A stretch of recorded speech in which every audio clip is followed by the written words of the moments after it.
Hey, Here y'all. we is. Who all we got in here with us, reckon? Let me get where I can see. Look at there. It ain't kicked on. It Koonbo. ain't. Look, we got a pretty good delay on us tonight. Man, 'Cause Michelle, I know we're late tonight. Sorry, y'all. This was so unexpected.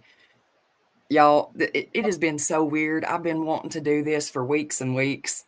I told Greg, I said, when I was ready to go to bed and then decided we got to talk about this, and I get straight out of the tub and just set it up.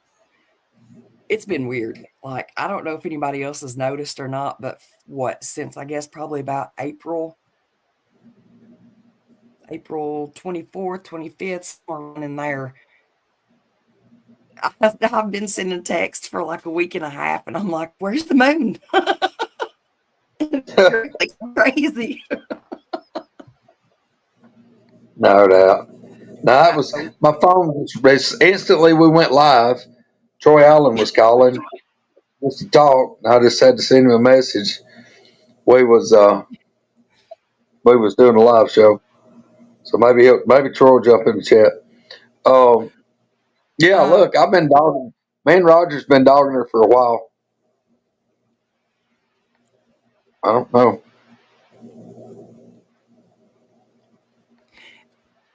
let's see, 3D, I don't know. Koonbo, Hillary, PJ, Carl, Blackie, Trying to go. Midwest Night Watchers.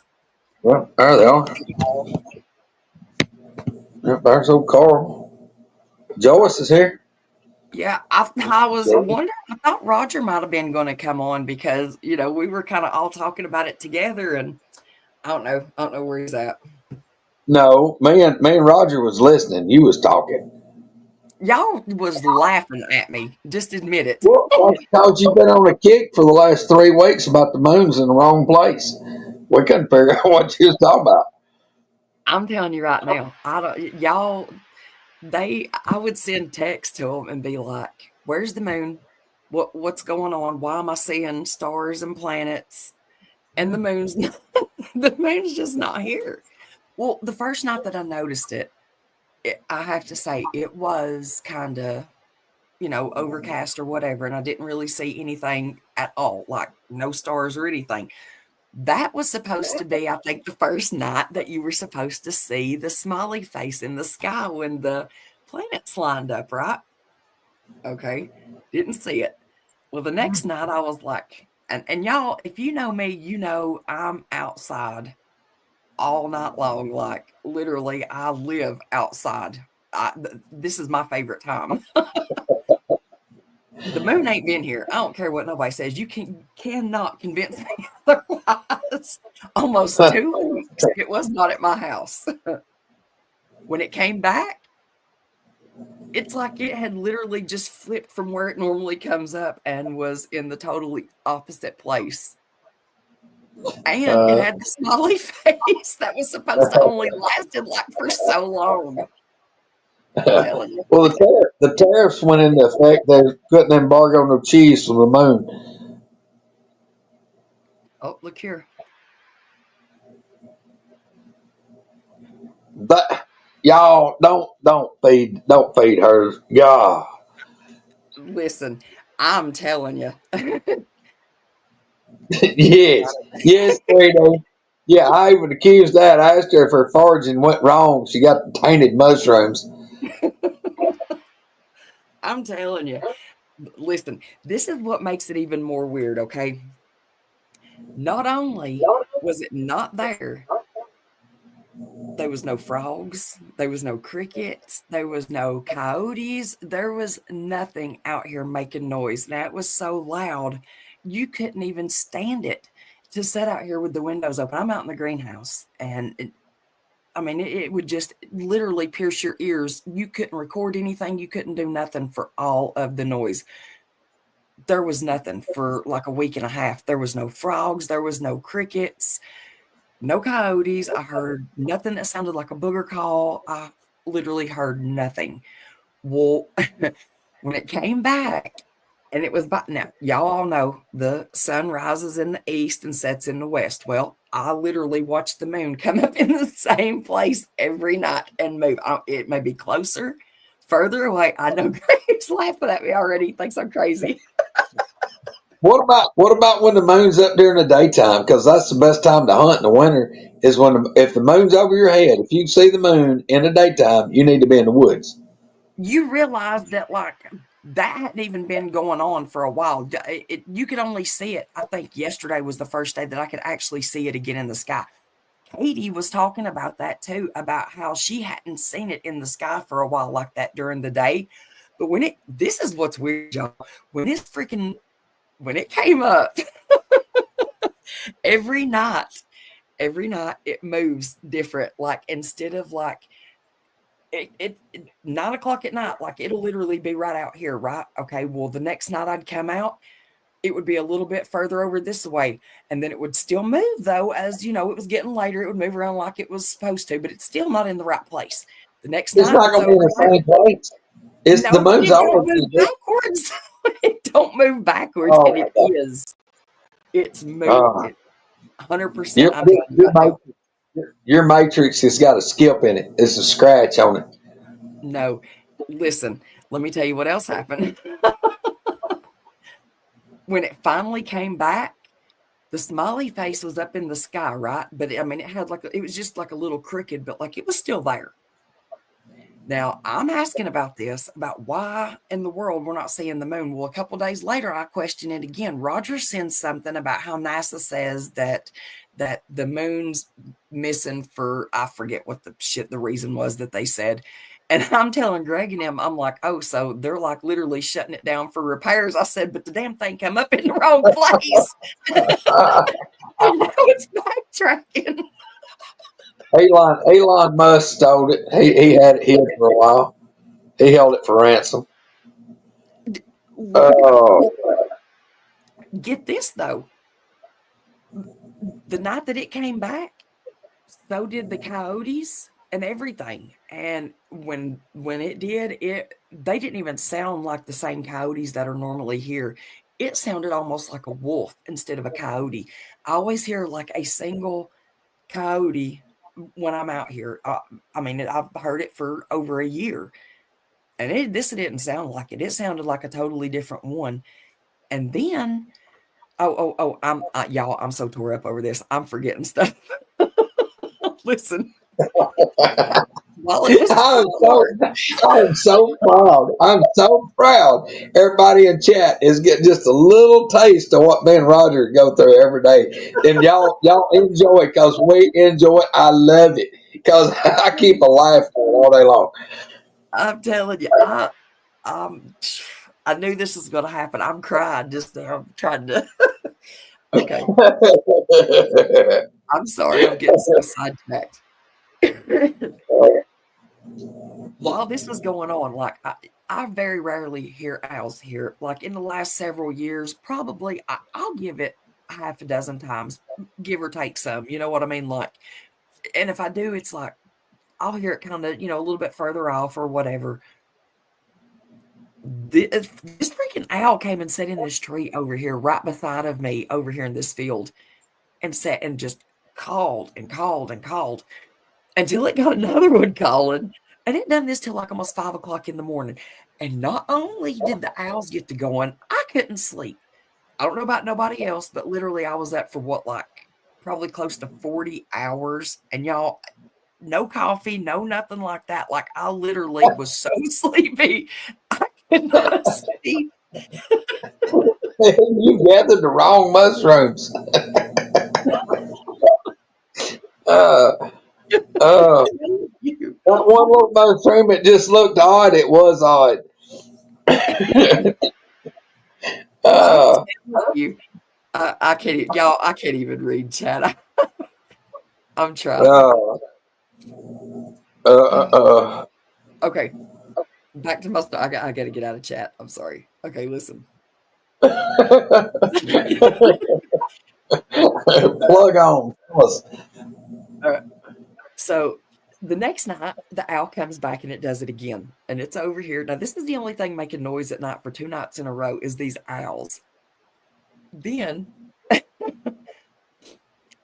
back to when it comes back and the noises start again, I've not heard an owl since at all. Like, it's not been back. Did you hear that? I don't No. know. What That was it? was weird. Hell if I know it was weird, but I've got all my windows open so I can listen. So, okay. Anyways, that starts back with the coyotes and everything. Then I'm sitting out here. It's quiet. Nobody's out here but me. I don't have nothing going, no TV, no nothing. I'm just sitting and working on like transplant. Koonbo said he heard it. Oh, Leanne did too. I don't know what it PJ was. said she had, PJ said she heard a scream roaring down the valley there at her house, but she said she's out there painting. That Boogers is out moving tonight. Maybe what'd be awesome if someone bang on the wall while we're on here. I'm telling you, I've got my windows open, so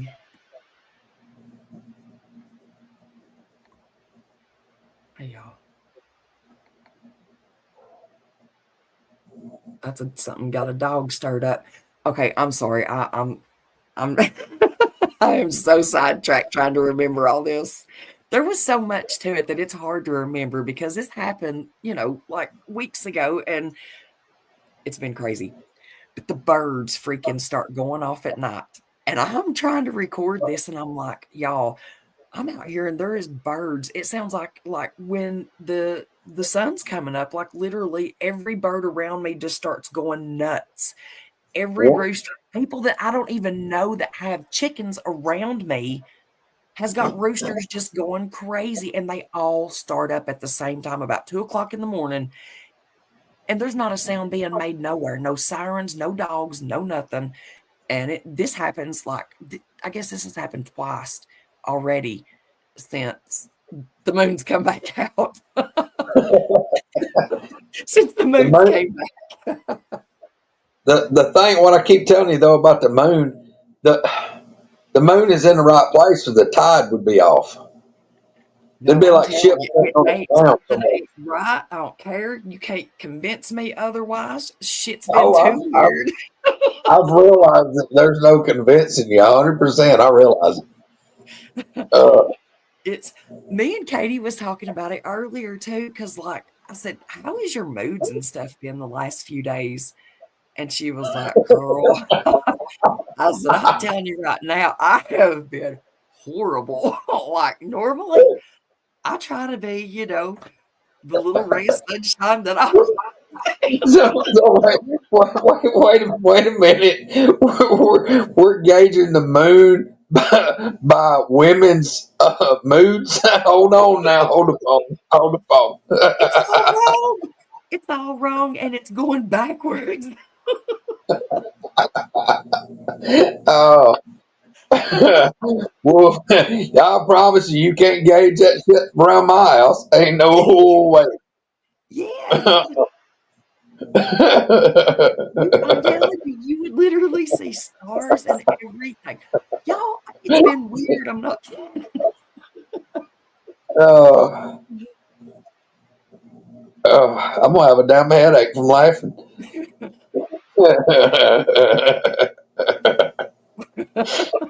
Uh, look, I don't know nothing. I don't know nothing about spacecraft and the moon being in the wrong place.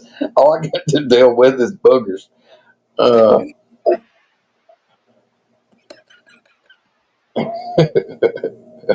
oh Lord. Uh, That was the hard my nose is running. golly, y'all look. Hey, well, I'm thinking about it. And I ain't getting us totally off topic, but I don't know when we're gonna be able to actually do it. Woodwalkers, maybe next week. I hope. I don't reckon we got nothing for tomorrow, right? No, y'all, and by the way, happy Mother's Day. I think it's most Yes, most definitely. seconds it's midnight, maybe. Yep.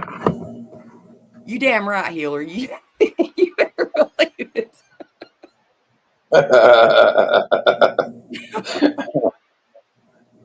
Oh, Oh man, I'm telling you. I gotta find a paper towel or something. My daggone nose is snotting now. Oh, wait. Hey, look, we even got Mary's up late too. She's in there. Hey guys, Golly. hey everybody that's joining us right now. Y'all, I'm telling you, hold on a second. I gotta pick my nose.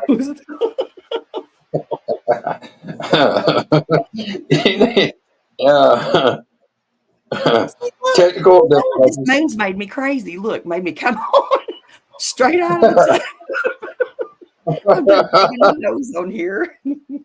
Oh, no. I ain't You kidding. ought to It get makes one of them me little weird. things. They got some babies that one of them booger sucker things. Well, look, I don't know where Koonbo went, but just like what we was talking about the NASA thing or whatever, where they come on and tried to explain the what it. Gosh, I wish I could remember what he said, what he called that, but it was something Uh-huh. like pretty much like the moon was just you're not going to see it for who knows how long. They didn't even say for how long, but everybody else was apparently seeing it for the most part. I don't know. Look, all I Y'all can tell probably you, never even went outside and looked when I asked you to. no, I didn't. No, I didn't. I just sit here because I got faith in the Lord. If the Lord wants the moon to slide over, it ain't up to me. It ain't the Lord ain't I'll doing wave it. over here and sit over there at the moon. I'm The cool Lord with it. ain't doing it. It's whoever's damn messing with the shit that they ain't supposed to be Uh, messing with. They got it the running damn, backwards. the damn government can't even fix the food stamp situation, and you think they moving the moon? Hey, well, whatever they're doing, they got it out of place, but they're moving it back a little at a time. I can tell you that Oh much. my god! Oh my god!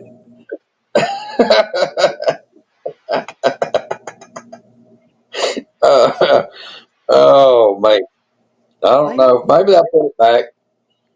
Look, what you need to do is you need to write a letter to your congressman. Tell him, look, I know that shit's wrong. I want shit fixed, or I ain't Well, voting for you. they're working on it. Uh, I'm yeah, telling I you, don't know.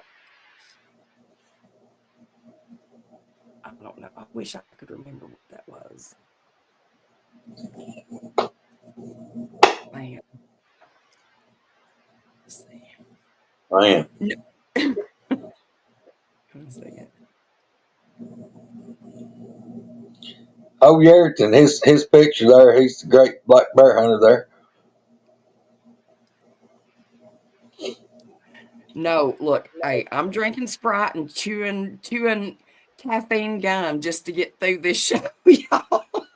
Look, I don't know. I Hey, ain't having 3 day, nothing, but I'm telling you the truth. 3 day look. I think it was one of them little toadstools that she thought was a mushroom. I don't know. I'm just glad she didn't find more than one of them. No, I think yes. Yeah. You me tell you something else about that? I'm not even gonna say it because Greg knows where I'm about to go with that. Oh yeah, look, dude. I can tell you straight up from being law enforcement. Full moons are horrible. Horrible. Yep. Gets people's gets people's worms stirred up. Oh, it gets people acting out of character. Yeah, Oh, it will. It'll go crazy. Mm. Dracula, 1958. nice. Cool. Look, hey, where is Koonbo? Is he coming on here?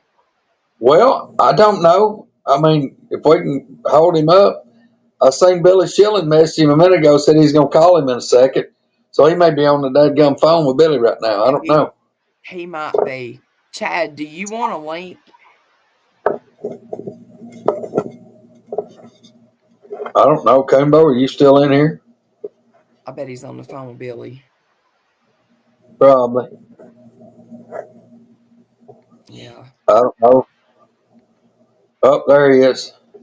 He said me and Billy are on the phone. We'll send him a link, and if he All right. gets up in time, he can come on.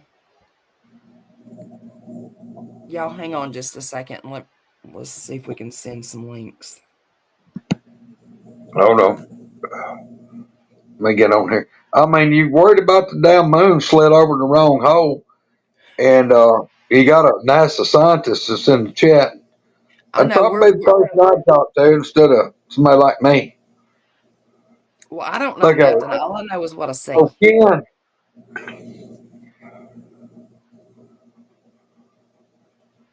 Do-do-do-do. Do-do. Give me just a moment. Let's see. Let's find out where you sent it to me. Do you want me to send it to him? Why are you gonna send it? Through You sent it to Messenger. me. You sent it to me in Messenger. I'll just forward to Bartholomew Uranus Koonbo Baker. Do-do-do-do-do-do. I'll find him here in a second. How about do this? Let's type him in. I was trying to see. I can't find the link either. There Sorry, he y'all. is. Give just a second. Let me see. Who else I got to send it to? I think I got it right here. I don't know if I sent it to Koonbo. I'll send it to Chad if he wants to come on. All right.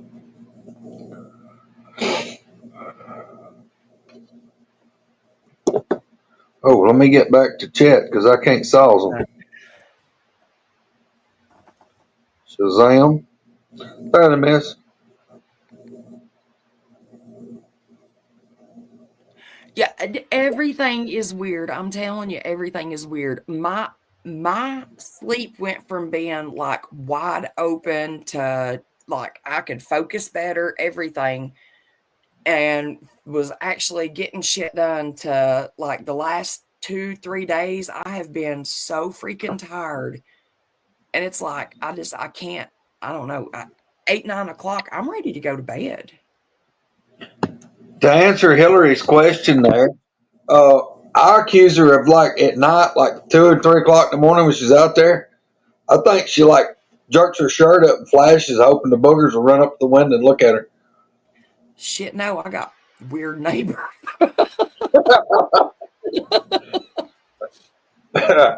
uh, I wouldn't be worried about the Bigfoots. uh, uh, I don't know, y'all. This wasn't going to be a long live. I had to get this off my chest and say something about what was going on because it was just so weird. I can just give you a definite hell if I know. What was that? But there again, it's one of them things I can't do nothing about, so I ain't gonna worry about it. Did you just hear something hit out here? Nope. Did any of y'all hear that? Something just hit back here, like hit. It's that My weirdo light. neighbor. No, look, my light's on over there. Can you see it? Look, my damn door light came on. See it? Was it motion light? Yeah, That's why it comes in handy to have a pistola. I got one. Okay. Makes me not worry much. Yeah, look, they said they heard it too. It was like a big thump, like something. That was me, but I'm just saying. Huh. Definitely a bang or a bump. I don't know. Are you seeing it too? Billy It's said, normal for the most part. I sent the link to Koonbo's on. I sent it to Koonbo on Messenger, but Billy sent me a message said it's Koonbo's email. Well, that'd be damn dandy if I knew what his email was. I do have a fire going, yes, right out here, but something hit and it wasn't the fire popping, and then the Tell door lock came on. Billy, if you're still on there with Koonbo, tell Koonbo to send me his email in Messenger. Or either look on Messenger, I sent it to him and I sent him the link Messenger. But hell, I ain't never, damn, I've never had a reason to email him ever. Mm. And yeah, what hold on, let's see about the earthquake. We had an earthquake this morning, and apparently I didn't even know it.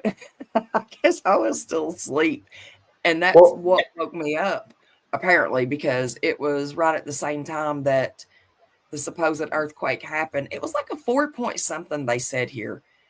Um, I oh, no, that's a truck. you probably thought it was damn indigestion from the damn two little Caesars pizza you eat at 3 a.m. Man, I didn't have Little Caesars. I had, Pizza Plus. Okay, my bad. 4.1, yeah.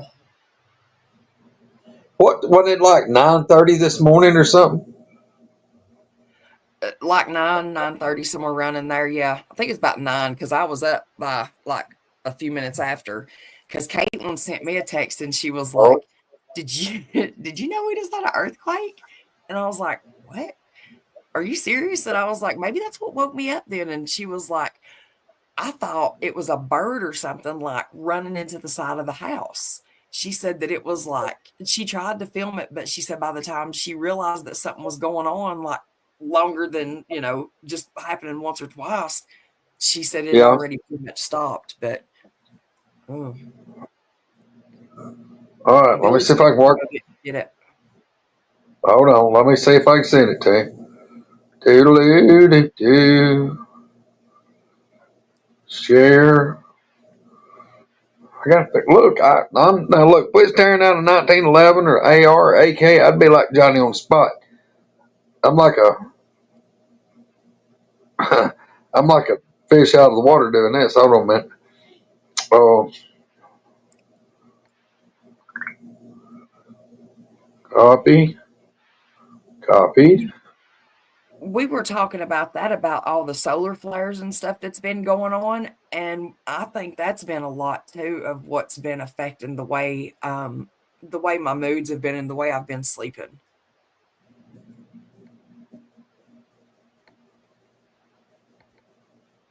Let me send it to him. I think I got it. Are you sending it through email or um I'm sending it through his. Uh, I'm sending it through his or to his email. Send.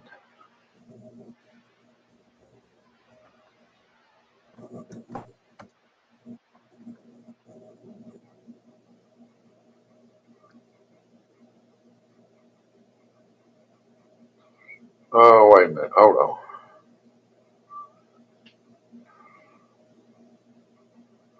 Well, that didn't work.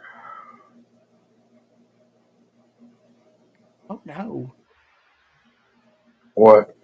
Wow. Poncho said What? almost died today. Heavy current got caught up in a root ball. Wow. Good Glad Lord, you're dude. okay. That ain't good. Man. I wonder where he was at. I mean, Billy said send it to his Gmail account. it's what I'm operating on. Thank you, Gary, for posting everybody's links. What is that? Y'all, I'm about to smack the computer. I can't help it. Hold on. Damn it. Missed it. I got a mosquito in here.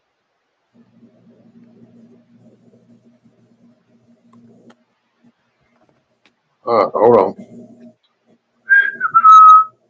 Compose email.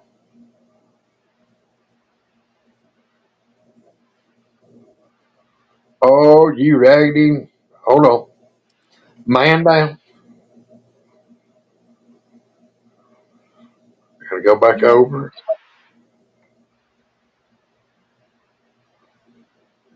I do have a fire going over here in the corner, yeah. Copy. That board. I'm glad ain't nobody want me to get a rocket ship onto the moon. Oh, hold on. We may be about to have something happen fantastical. I doubt it. Y'all didn't know fantastical was a word, did you? I haven't seen it like. Mm. Well, that's saying it, What Sam. is it?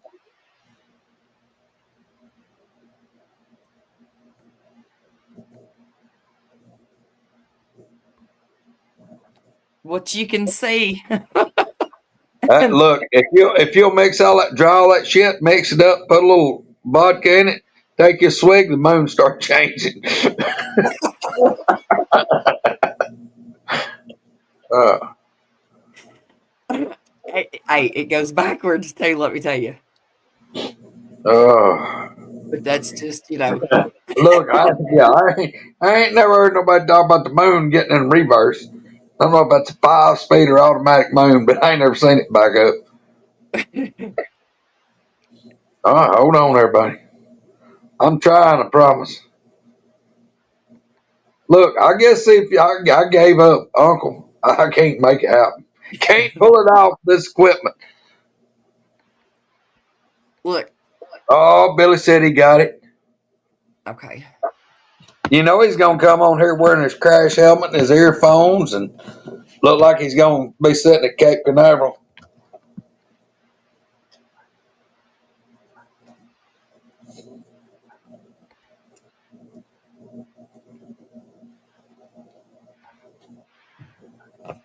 Are you doing anything fantastic tomorrow for Mother's Day?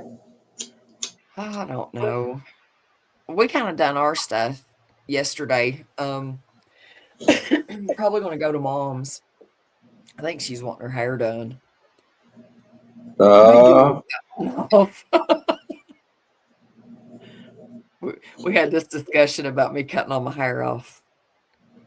what mom didn't like it, did she?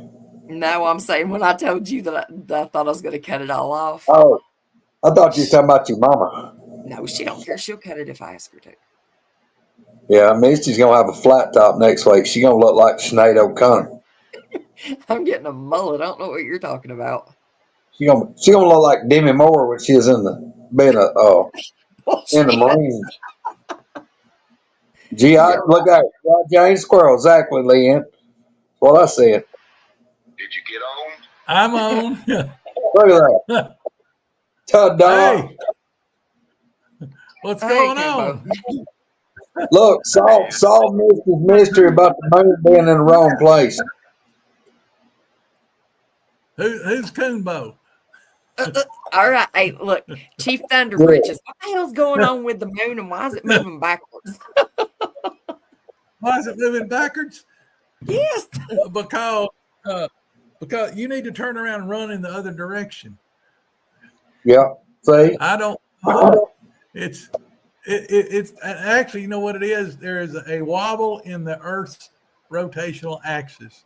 Is why it's moving north and south on different nights. The Earth in its rotation wobbles occasionally, and that's what's going on now. It's wobbling. Well, I told Greg it's plumb flipped the hell over. It ain't just wobbling like it's done just turned over. Well, Look. they keep predicting that we're going to have that the magnetic poles are going to reverse sometime soon. I don't know, but it's who knows. I don't think that's what's happened because I think when that happens, I think it's going to be like really bad floods Yeah. and all kinds of stuff. But I'm telling you, there's been something weird. There was literally no moon at my house for almost 2 weeks. When it came back, I was still seeing the smiley face or whatever, the thing that was going on with the constellations and stuff being lined up. Oh, yeah. Like a week and a half, almost 2 weeks later. Yeah, that lasted longer than they said. Do what? And it was in the wrong spot. It was like literally completely flipped from where the moon normally comes up. And Well, every night, there's something up there that I noticed that when I'd go out and look to the west and then look up pretty high, there was 3 stars perfectly lined up in a line that I had never seen before. And it's slowly over the last week or so, they've gotten a little bit out of alignment. So apparently they were planets or something. I don't know, but Yeah. but according to the sky map, it wasn't. So I don't know what was going on. I think we had some aliens. Misty, since we can't do a poll, No we kidding, can't do a poll thing like DA and them do. But I got a question. I want everybody in the chat, if y'all got an opinion on this, either just say yes or no. Type it in the chat. If you honestly believe that Katy Perry went into outer space, just hit yes or no. Let's just say. good Lord, ain't nobody believes that who went shit. to Come outer on. space? Katy Perry, that singer, they sent that. Supposedly, there was a bunch of them women went to outer space. Look there. Oh, look there. Everybody's we had one. Yeah, Leanne said yeah. Leanne, you do not. Leanne's getting outvoted. All right. Well, look, I got the next part of the question. This is a 2-part question. All right. How many of y'all besides me thought that it's funny as hell that damn rocket looked like a giant wiener? Giant What- wiener. Yes. What the hell is that? What's that? What is that though? When I was in there having my heart bypass surgery, somebody hung that right up over my bed. So when I woke up, that'd be the first thing I'd see. That they were trying. I think they were trying to kill me. But Let's try to no, test that. I think my little brother gave me that when I was in the hospital when I had my heart bypass surgery. Oh my And I've God. hung on to it because it's good to scare dogs with, and it's good. The grandkids love to play with it, and all that kind of stuff. So I just hang on. I'm Yeah. telling you. Buster, we ain't done gone. We've been that way. Yeah. Look. Yeah. Yeah. Buster's relatively new to the group. We just slowly. We was trying to slowly break him in, but he's called a Yeah. night owl, so he's gonna get culture shock probably.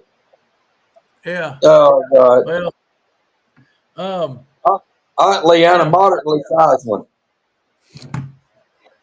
but Well, hey, Billy, I got to tell you. Hey, Billy, I'll call you back probably tomorrow or something like that, and we'll talk about this other thing a little bit more.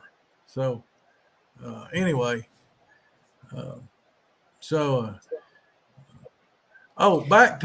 to the moon. I've noticed that the moon's had a bunch of it's had a bunch of halos around it down here. Of course, that usually means it's going to be crazy weather, which is what we've been having here in North Alabama.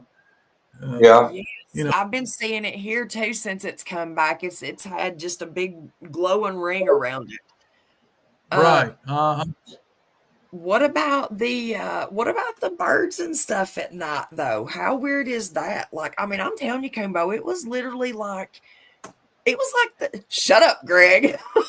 I'm not. No, I'm just thinking of something else. I thought you was gonna hit him about the damn chemtrails. Oh, Well, that's gonna go too. I don't know, but I don't really believe in those chemtrails, but that don't mean just because I don't believe in it don't mean it ain't something to it. But yeah. But I have seen I have seen contrails, from jets, and sometimes where there wasn't any logical reason I can think of that there should be that many of them up there at one time going in that many different directions. I mean, it's crazy. But yeah, it's of course I got so many neighbors around here south of me that's got chickens. I start hearing chickens at about 4:00 in the morning, but of course we're close to the river, and Greg can tell you we were out there on the point the other night, us and with Patrick Noble, and we were hearing herons and all kind of crap making a racket, and hearing geese out on the river, and so there's all kind of water birds and night birds, and we had occasionally hear a whippoorwill. But the crazy thing about the other night, no owls at all, none, zilch, zero, not none. And I tried calling them, and normally I can call them up. In fact, if y'all listen to that flash, watch that last Flash of Beauty tape that I did, you can hear me on there calling them up, and they answered. But in fact, they came to us, but it's weird. Sorry about that, y'all. My dadgum But phone. like right now, I ought to be able to open up my back door here and hear hundreds of spring peepers, and tree frogs going, and they ain't nothing. I mean, it's dead silent. But here, back around 11 o'clock, though, I had the boogers were out there messing around. So, and I saw the big alpha male of this new troop that's moved in here for only the second time, just briefly out there. He didn't like it when I shined my spotlight on him, but he got over it, I guess. But I'm going to have to go. I had an agreement with the previous ones that they would leave my dogs alone. Well, these new guys don't know that. So I think they were trying to lead old Joe off. And so I'm going to have to go back here tomorrow and have a talk with them. But when did you notice them start coming in? A new set of them. The reason I'm asking is because I don't think it's weird. The coyotes, when all this shit was going on, it doesn't even sound like the same ones that I hear every night out here. Right. They're different. Well, what happened is April of 24, April of last year, I was sitting out on my porch, and it was it was a nice night, beautiful night, and all of a sudden, over on the far east end of our property, I heard a big fight start up, and I heard there was two alphas obviously roaring and carrying on, and this went on for 15 minutes plus or minus a while, and I mean it was loud. It's about 3/4 of a mile straight east of me where I was sitting, and that's right where the area, the home territory of the troop that lives here, that's been here on the farm for generations. That's the eastern end of their territory, and the western side of the next troop now, which I call the Spout Springs troop. And that's where the fight was going on, is right there on that borderline. And eventually, the fight stopped. And I figured that that what our troop was doing was going to move back down into Greg's neighborhood for the summer, which that's what they do a lot of times. Usually only about one troop hangs here in this area all through the summer. Most of them migrate south to Bankhead National Forest, and right out north of where Greg's at. And they'll leave in early April. They'll get down there in about the third week of April, and they'll stay there till the beginning of October, and then they'll come back up here, and they spend fall, winter, and early spring up here. And I figured that's what they were doing, and why they ran into the other troop over there. But they after that big fight, I never saw any of the members of the troop. The alpha that we had then was definitely way different than the one we'd had previously. He was not as big, not as stout, and not as tall. And we had that old one that y'all might have heard us talk about, we called Odin, that was blind in one eye. He had one, when he shined the light in his eyes, one would reflect red and the other one would reflect white. And I've got some real good pictures of eye shine. I think he's probably the one that walked by my truck that night when you and Troy that guy was down there cutting that tree. Probably so, yeah. Because he would come right up. I mean, he didn't mind getting close to you. I mean, I've been real close to him several times. And the funny thing about it was, and I think he was one of the ones that was in the tree that Spencer got on thermal video. Because there was very few times I can remember a couple of times I ever saw him that he didn't have at least 2 juvies with him. The big one we called Odin. That was not the alpha. He looked like a Wookiee. He wasn't wide. His shoulders he's probably only about maybe 3 feet wide across the shoulders, whereas the normal ones were, 4 to 4.5 feet wide across the shoulders. And he was only maybe front to back, from his chest to his shoulder blades. I don't know if he'd have been 2 feet, whereas a lot of them are, 3 feet or so, front to back. I mean, they're massive. But but I think he'd obviously had been in a fight or something had happened to him to where he lost one eye. He was blind in one eye, and I was wondering, when primates fight, they typically go for the face and the genitals, and I've often wondered if he had his testicles torn off, and that's why he never filled out, and never became an alpha, and he just hung with the troop and sort of was a mentor to the juvies, because we've seen him several times when he would be with the juvies, and they would be stalking deer out in one of our fields, and I think he was teaching them. I've seen him with a couple of times with 4 juvies with him, sneaking up on deer, and that's pretty cool to watch. We've seen him on with thermal, and I've actually shined spotlights down there and seen them, but anyway, when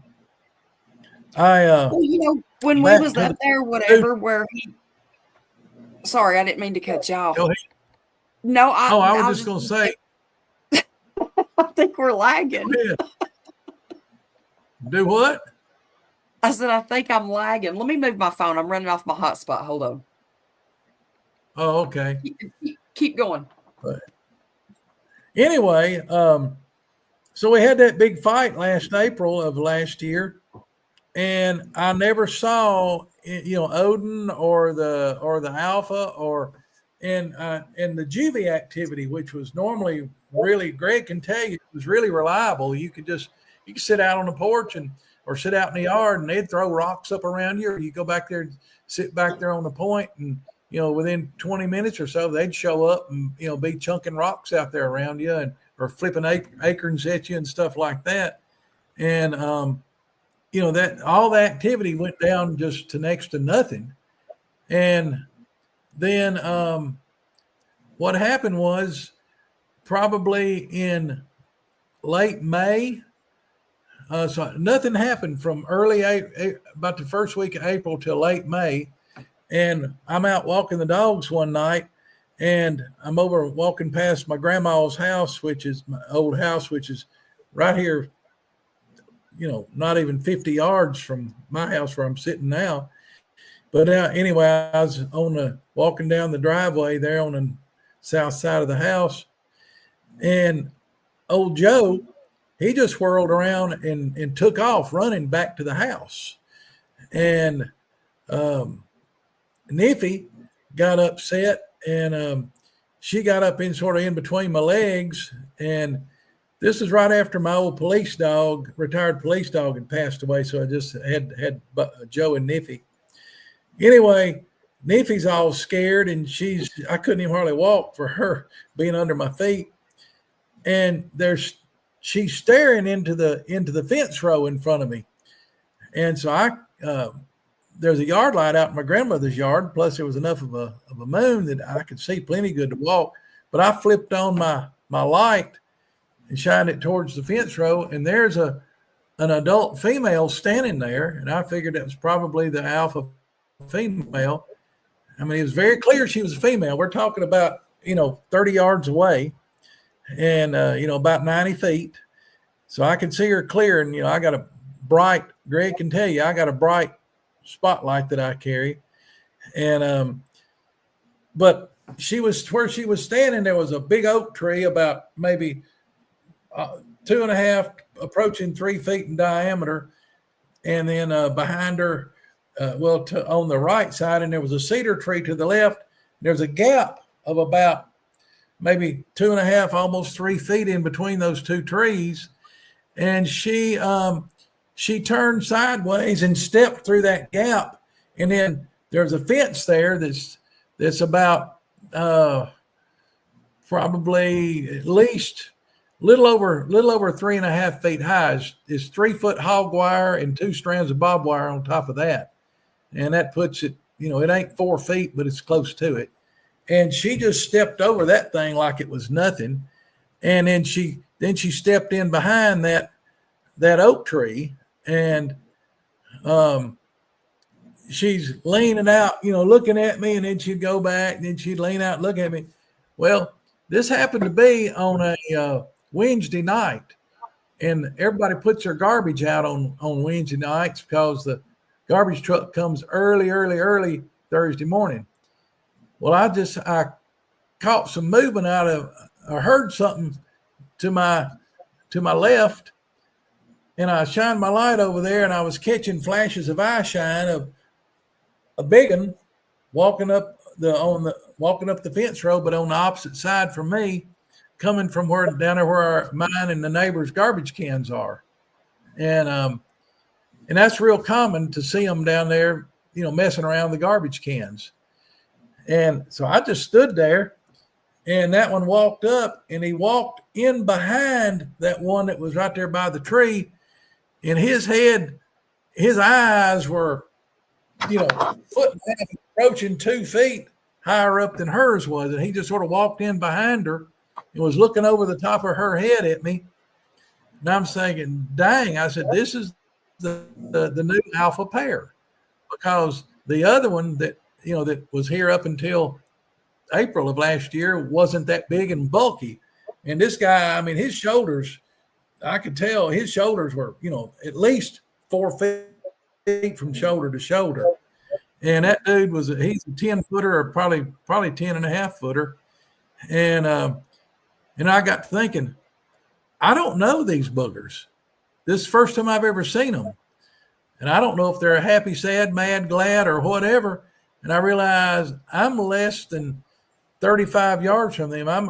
I ain't even 100 feet from them. I'm, like 30 yards from them. And it's over 250 yards to the house. And I'm thinking, and I don't have a gun with me. This is not a very smart situation to be in. So I didn't want to turn my back on them, but I took my light out of their face, but I could still see their outline, their silhouette there.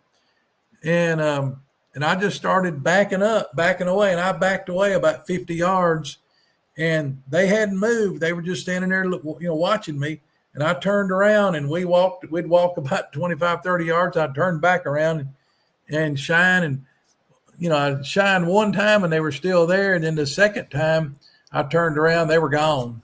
I don't know where they went, but they were gone. And then, but I didn't see them again. And I saw the alpha again tonight, about 40, 50, and about 60 yards straight east of the house. We knocked a hole in a big hedgerow where we could drive the tractors through, and now there's a big old tornado blew a limb off the tree, and he was standing over there watching me when I was out there hollering at Joe. And when I shined the light in his face, he turned, and I don't know where he went. He disappeared. He was in behind. There was some brush nearby, but anyway. And I was hollering for Joe, and then I heard some juvies chatter and some of the noises and stuff they make, and heard them clicking their tongues, that kind of a noise that they'll do sometimes, and a couple little whistles and stuff. And it was moving down the hedgerow, going to the north away from me. And that hedgerow is real thick, no chance of seeing any eye shine or anything through it. And I just had the feeling in my heart that my dog was with them, that Joe was with them.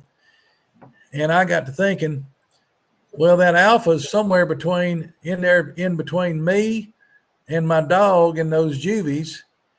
And so I came back in the house and grabbed my shotgun, Well, I hollered several times for Joe as loud as I could.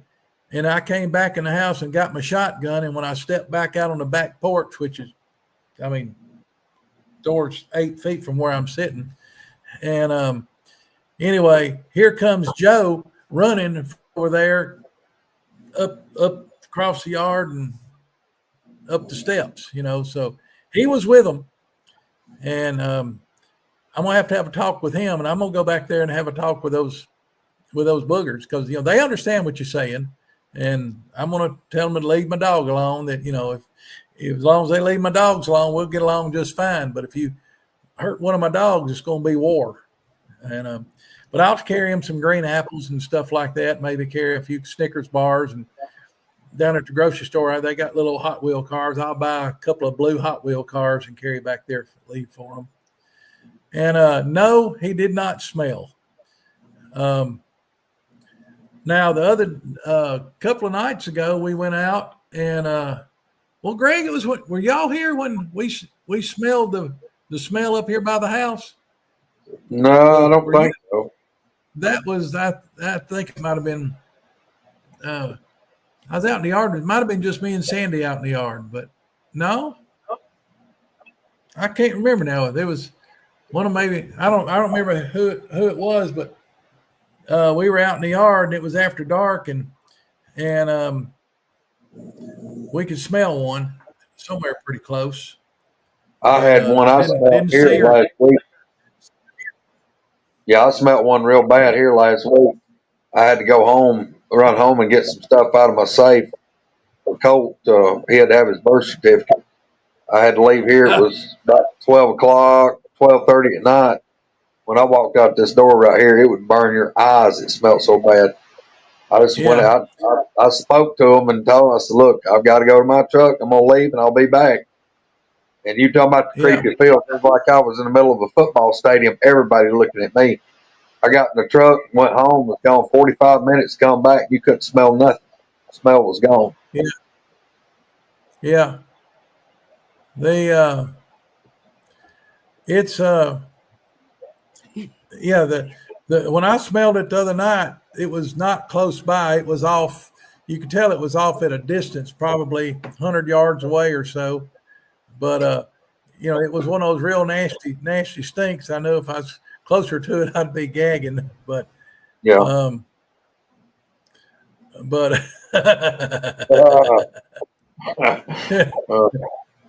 Well, that's why I'm going by Chief Thunder Britches tonight. I gotta ask you. Okay, ate a bunch of greasy fried chicken. you froze up, Koonbo. Yeah, the only way I'm gonna get it, I'm gonna have to go out and then come back. Well, so y'all you let can me do back that if in. You want to, because I gotta ask you a question when you come back, anyways. So, all right. Well, I'm gonna leave and I'll come back. Okay, that'll be perfect because what I'm going to ask him is about what I told you the other night. Remember when I was taking a bath and I sent you all a text and I'm like, Greg, go outside. Like, I think you may have something that's going to happen. Greg had boogers around his house. I don't know what in the world was going on, and I don't get stuff like that a lot, but like sometimes just randomly out of nowhere, I'll just get like movies in my head. I know that sounds crazy. It is what it is. She was freaking out. Boogers at Greg's house, and I'm like, go outside. I think like they're there.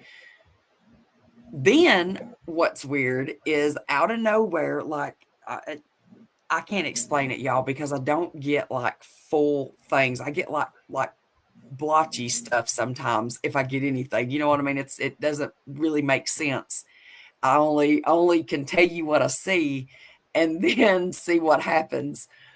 But then I seen Koonbo out of nowhere. Just damn Koonbo's face pops up while I'm telling Greg about these boogers. And I see a red one. I see a red one running through the woods around Greg's. Okay. And then I see one at Koonbo's storm shelter. I don't know. Well, in all fairness, and I know this is weird, I know it's odd, but I hadn't had any activity in weeks and weeks. Misty tells me that, and I walked out on this porch and walked out on that porch. I just got the creepy feels. Nothing. They didn't let themselves be known. Didn't do anything. I come back in here, and the next night is when I left, and I got the smell was horrible. Now that was odd. I'll chalk that up as that was horribly odd that she sends me all these messages the night before, and she said they're there. I'm telling you, they're there. And by God, the next night they was here. Well, I was seeing them at Koonbo's too for some reason, like, and I told Greg that's what's so weird because you said something about you thought they were like going back and forth or whatever. What did I tell you, Greg? Did I not say I think it's the same ones and they're going from your place to Koonbo's? We hadn't They even made talked. it. It ain't That was that. I mean, Greg and I have been back and forth between each other's houses enough times that, that they could have done it. I mean, we've got them well documented, following other folks besides us over, pretty long distances. well. What I seen was a red one running. It was like just running around through the woods. I seen a red one at your storm shelter, and I seen a red one at Greg's, and it looked like the same one. And that made me think that it was going back and forth to y'all's place. I don't know. I just see shit. I don't know if it means anything or not. Well, first one I ever saw that I ever laid eyes on when I was 4 years old, it was a red one. I've got a real good picture that can't remember if Charles Middleton or Bill Asmussen drew for me of it. And that's in fact, Greg's seen the picture several times. I think you've seen it, Misty. But there are a lot of red ones around. And this one's not big though, Koonbo. That's what's so weird. This one is like you said, it's more tall and lanky, more lanky than like built. You know what I'm saying? Like it's just a skinnier version. Tim, what color was the last one? The one you've seen here in my yard. What color was it? I know you said it was lanky looking. Yeah, that one was sort of, well, hell, Greg, it looked like old Odin. It was about that sort of charcoal gray color, and on his back it had, it had more gray on his, back and everything. But hell, I ain't even thought about that, Greg. That could have been Odin. You know what? I don't know. The thing about it though, I said the last one you saw wasn't that many. What, a month and a half, 2 months ago, when I was sitting in my recliner and you're sitting looking out the door and seen that streak by the door. So that would have been that. Yeah. And then Roger and Peyton was here, and Peyton actually seen the one do the same thing, go by the door. So that was whatever how many weeks ago that was the last stuff I'd had happen till this last week.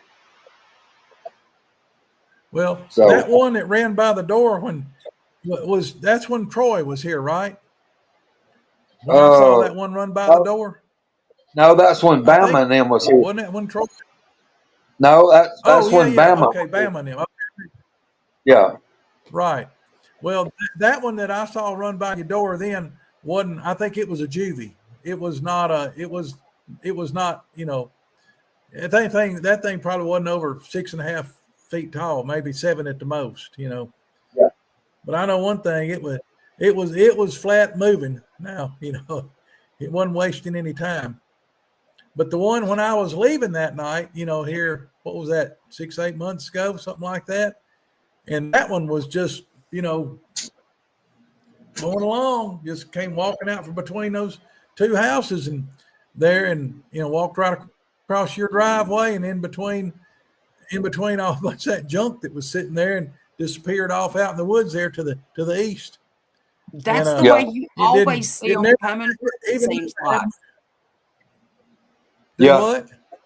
That's the way it seems like you always, every time I'm there, I always see them from over there, like over around the gas tank area off in that part of the woods down in there. But I'll see Einstein in there all the time, there and behind the Connex building. I'm surprised that they don't have a hammock hung up out there behind Greg's LP tank. And I mean, they're down there. I mean, anybody that comes down to Greg's place, and you don't even have to tell them where to look. They'll end up seeing one right there behind the LP tank, and back there where you're talking about behind his Connex. Yeah, there's what Missy. You know how many? I've found tracks back there. You found tracks back there. The dogs have.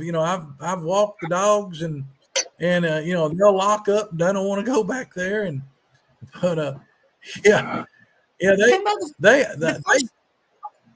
I'm surprised they ain't stole a chair off Greg's back porch and drug it down there and have a couple of chairs sitting down there.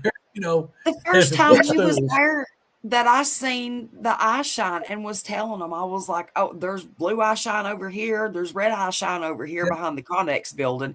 I'm watching it move this way. I mean, I was getting told Greg everywhere that I was seeing it, how I was seeing it move and everything.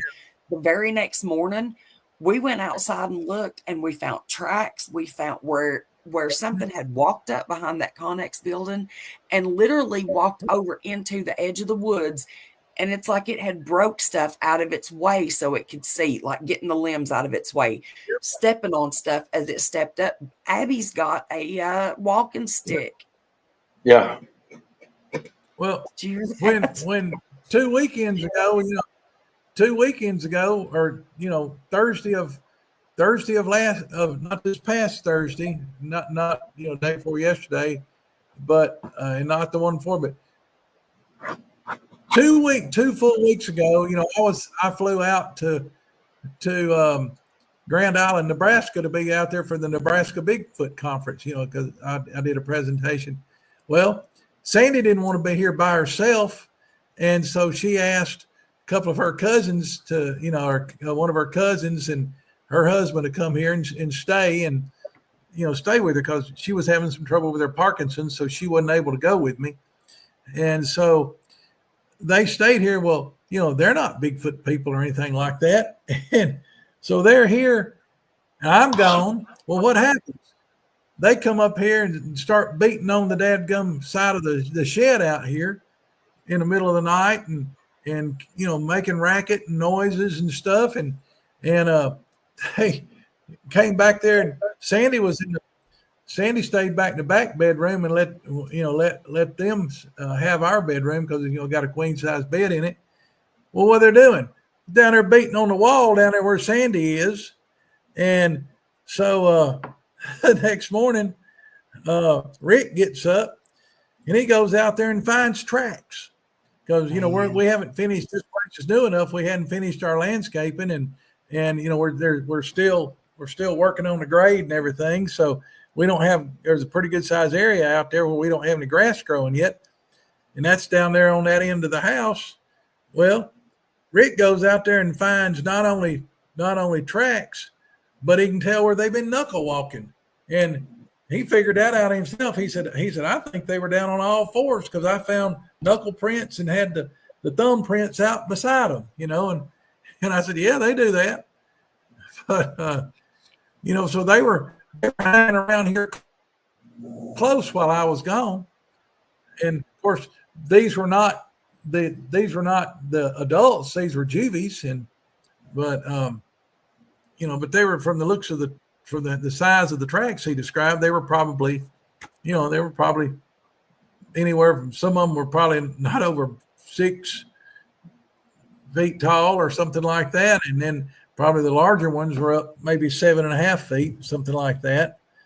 But looks like we had at least 3 or 4 different individual juvies were hanging around here while I was gone, which that's very, very common to happen.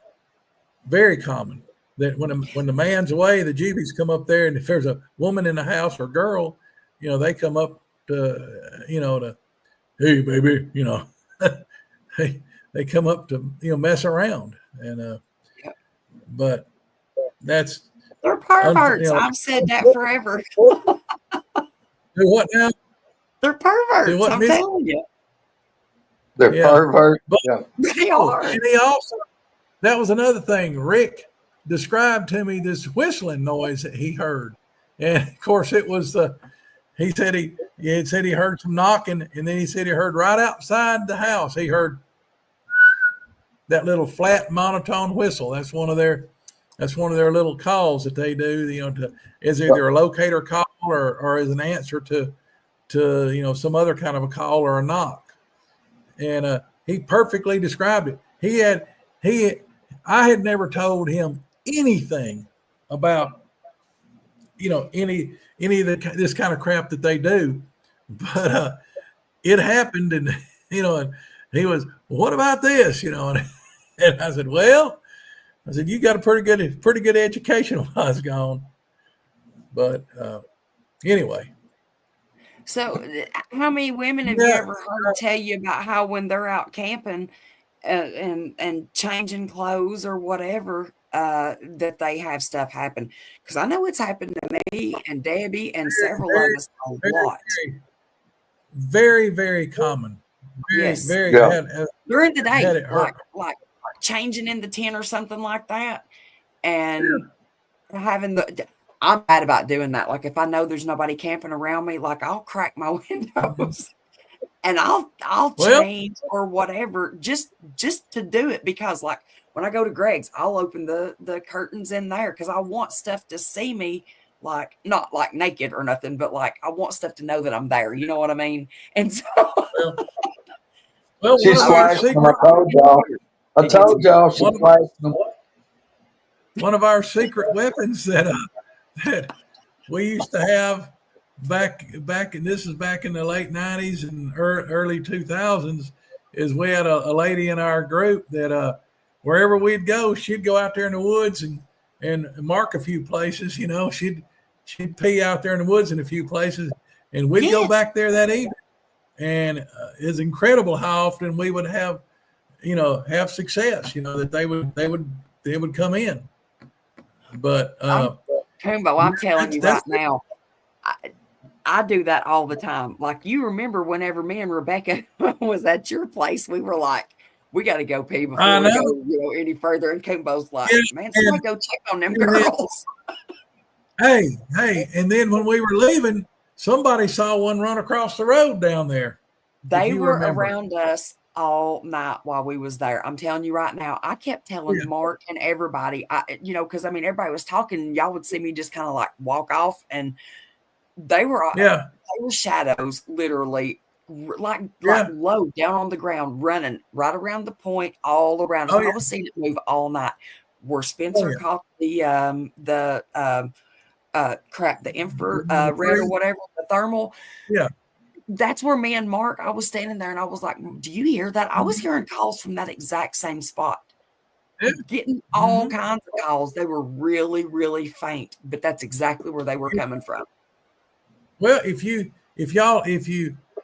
watch that second part of the Flash of Beauty show that we did here back during the winter, you got to get it on some good speakers. You can't hear it on your phone, but if you get on your computer and run it through a good, some good speakers, you can hear them samurai talking. You can hear a lot of answers and stuff to my calls that you can't hear off your phone. But and it's hard to hear them on laptop speakers as well. But there was all kind of stuff going on when they were there, and they couldn't believe it. And we just went out there and I did a few calls, and they got tuned up. And what's funny is we actually had, if you listen close, when I started doing the owl calls and we had a real owl answering us back, there was also one that was answering us that wasn't an owl. You can pretty clearly hear it if you know what to listen for. Yeah. And just so anybody that doesn't know this, I just realized that I have not turned on the chat, so I ain't seeing anything. One of the things people that's been around me very much or heard me talk know that with owl calls, a normal owl call has a roll off or a trill on the end of it. For instance, like woo, woo, woo, woo, woo, woo, woo, woo. All right, that's a barred owl call. But if you hear one that just goes woo, woo, woo, woo, woo, woo, woo, woo, it doesn't have that woo on the end, that ain't an owl. If it does not have that trill on the end, that's a booger. And or if you hear that's a barred owl call. If I can do a great horned owl call, it's a woo woo woo woo woo. And if it's got the roll off on the end, that's the real one. But if it just goes woo woo woo woo woo like that, that ain't a barred owl.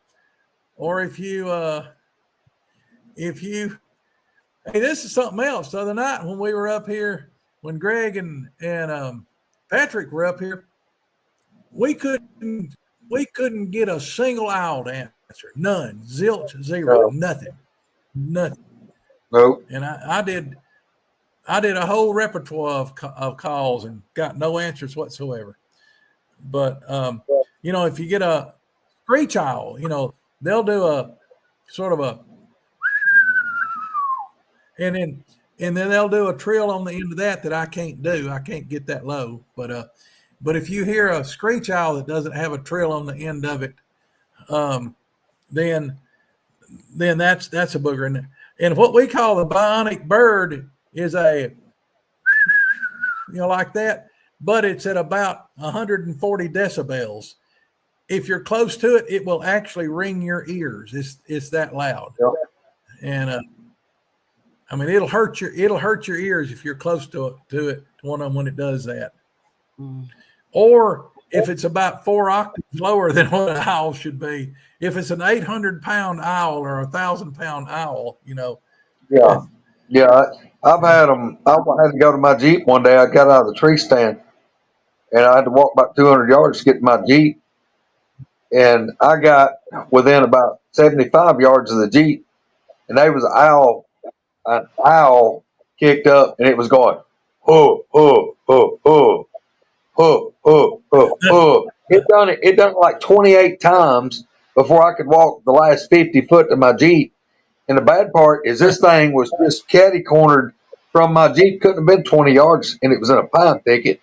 And this owl sound wasn't up in a tree; it was down on the ground. And you talking about nerve-wracking? I have to walk to my Jeep, and I had to walk toward it. Yeah, that wasn't a good day. Well, I remember down at old Bears farm down in Mississippi, Montgomery County, Mississippi.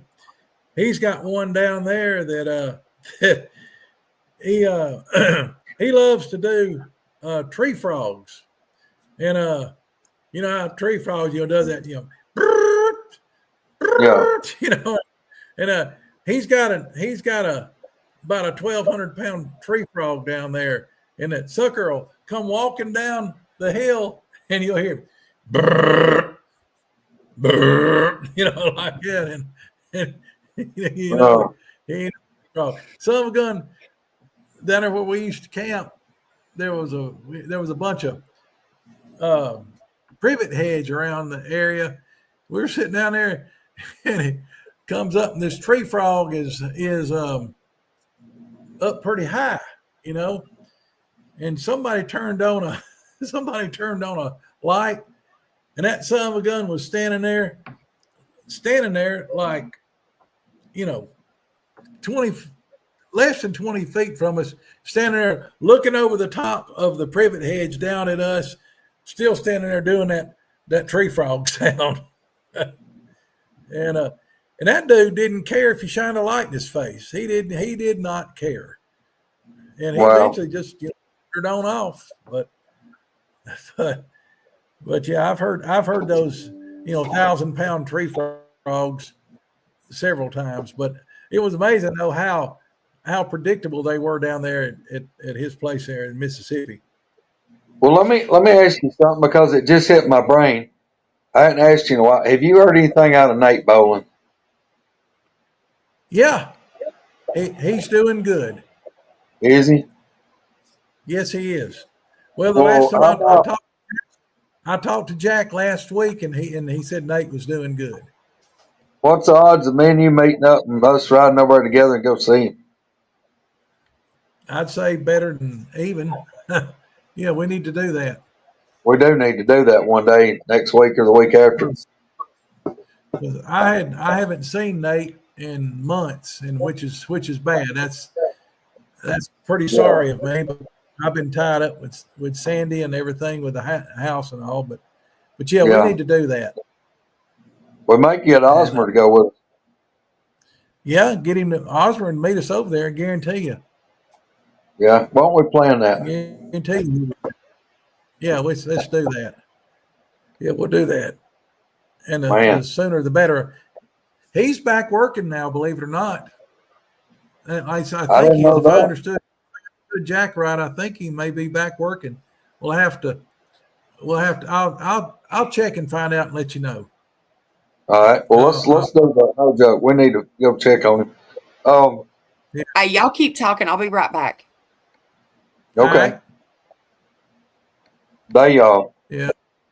man. Now look. Are you speaking at that in? Are you supposed to speak over there in Anniston next month? No, I'm not doing the Aniston. I'm speaking Okay. at the Tennessee Wildman Conference on August the Yeah, it's in. I did 17th maybe. hang on just a second. The Wildman Conference is on August the 16th, Saturday, August the 16th. It's just a Okay. 1-day conference, and Okay. Well, it's in McMinnville, Tennessee. yep. All right. Well, look. McMinnville, Roger's gonna have a booth out front where all the vendors are at. Well, I went ahead and reserved a booth for woodwalkers. I know I'm gonna be yeah, there, me and Wanda and Abby, and I'm trying to yeah. get Misty to go. So anybody's watching, y'all want to get down there to that conference? I know, it'll be Misty will be, or not Misty, but Roger and Heather will be there, and probably Peyton, Roger's son. And I know I'm gonna be there with Wanda and Abby, and maybe I can get Misty to show up, her and JR possibly. I doubt I Spencer. think I'd love for Spencer to come, but I don't know if he'll be able to. yeah. Well, Osmer's planning on being there, and Okay. we might get Ken to come up, might get Mark to come up. Yeah. And I've been trying to get Cheryl to come, and Good deal. might get Tim Smallwood to come, and we can get a good crowd of people because I was planning on hanging out there at the Woodwalkers table too, and I'm gonna be talking for an hour there, but that's just an hour. The rest of the time, be hanging out, just talking to folks, meeting people. Jeff had a question. Jeff, that conference is in McMinnville, Tennessee, which is Yeah, not McMinn. far from the Kentucky line, and kind of center Tennessee. And it'll be August the 16th. Right, August 16th, and that's about an hour, roughly an hour southeast of Nashville, Yes. or east of Nashville. Let me, Pretty much kind of due east, I think. yeah, let me look on here. I can't do it on this computer, or I'll lock up my video. Yeah. I'm running off a HughesNet satellite, and that's one step above hand cranking something. We ain't got no fiber. There, Greg lives out in the middle of nowhere, and in fact, he lives so far out in the middle of nowhere that Grand Ole Opry doesn't come on there till Wednesday. Yeah, that's a live show comes on here Wednesday. Yeah, they pop in sunshine in some of these hollers. Right, exactly. But, and he's got high speed fiber, and here we are, 70 miles from Huntsville, the technology capital of the Southeast, and home of NASA's Marshall Space Flight Center and all that. Right down the road from Muscle Shoals, 80,000 people, 90,000 people living around there, and we can't get any kind of internet. We don't even have dial-up internet available here. So anyway, I had to break down, get HughesNet to put a dish up here. Got Well, anybody in the chat if y'all are thinking about going or gonna go, just put it in there. I'm kind of curious to see if any of our family's gonna be there. I mean, so yeah, hey y'all, if y'all are gonna come or thinking about coming, you don't care, type it in there. I'd just like to know who all was thinking about it. Yeah. Now, are you Tim, are you planning on going to Hollins next month? You talking to me? Yeah, are you planning on going to Hollins next month? No, Sandy and I were trying to, do something, just ourselves. We may be going Okay. out to Colorado because we're talking about kidnapping a couple of the grandkids and taking them out in the mountains. Oh, And, boy, that'd be nice. kidnapping the 2 5-year-olds, Winter and Luke, and taking them out there. And Sandy's never been out in the Rockies, so I'm gonna take her out there. Wow. And yeah, hang on, I'm looking up to see how long it takes to get there from here. Yeah. Come Well, on, baby. like I said, y'all, I went ahead last week. Well, actually, tomorrow will be a week ago. It was last Sunday. I contacted them up there, the guy that puts that conference on at McMinnville, and I went ahead and booked a table. So I'll be out there. He's going to put me and Roger our tables next to each other. Yeah, I've got some. Dale Boswell helped me. Bless Dale's heart, man. I couldn't have done that. I couldn't have done that. That conference, the stuff that I did out in Nebraska without Dale helping me. God bless his soul. Wow. He helped me come up with some. He helped me design. He designed it, and I just did very little tweaking to some business cards and then some handouts and stuff to give people. Yeah, it's Wow. McMinnville is sort of east southeast of Nashville. It's not quite due east from Franklin, and it's east of Murfreesboro, and from right here at the farm, it's 2 hours and 45 minutes. So you might as well say 3 hours driving from here. Yeah. And it's almost exactly halfway between the Alabama state line and the Kentucky state line as far as north-south goes. And Yeah. it's northwest of Chattanooga. Yep. So it took us right at 3 hours to get there last time. Yeah. We was at, matter of fact, that's where me and Roger met Chad and Erica. We met them for the very first time. Was there at that conference in McMinnville last year. Yeah. Yeah. Hey, is Pyromedic still on there? I had something I want to tell him. I hadn't seen him in chat in a few minutes. It's been a little while. Yeah, he was here earlier. Hey, Pyro, if you're on there, to put something in chat. I got something interesting to tell you. And anyway, I'll go ahead and say it. Sandy, at our last meet and greet up there at LBL, Sandy saw one of the little people, and she thought we were trying to play a trick on her, but it wasn't. And then she realized it was for real. And I didn't want to hear it because I ain't interested. I don't do little people. I don't want nothing to know about it. And but my grandmother and my great grandmother used to talk about them, and so nothing about Bigfoot they ever told me was wrong. So I had to admit that I have to admit that they, I know that they exist. I just didn't ever want nothing to do with them. And then Sandy saw one, scared her half to death, and it scared me because I knew from what my grandmother and my great grandmother said that once these things show up, that they tend to try to stick around you, and that there's good ones and bad ones. And they made that clear, that they said the good ones will try to protect you, and when the bad ones show up, they'll run them off.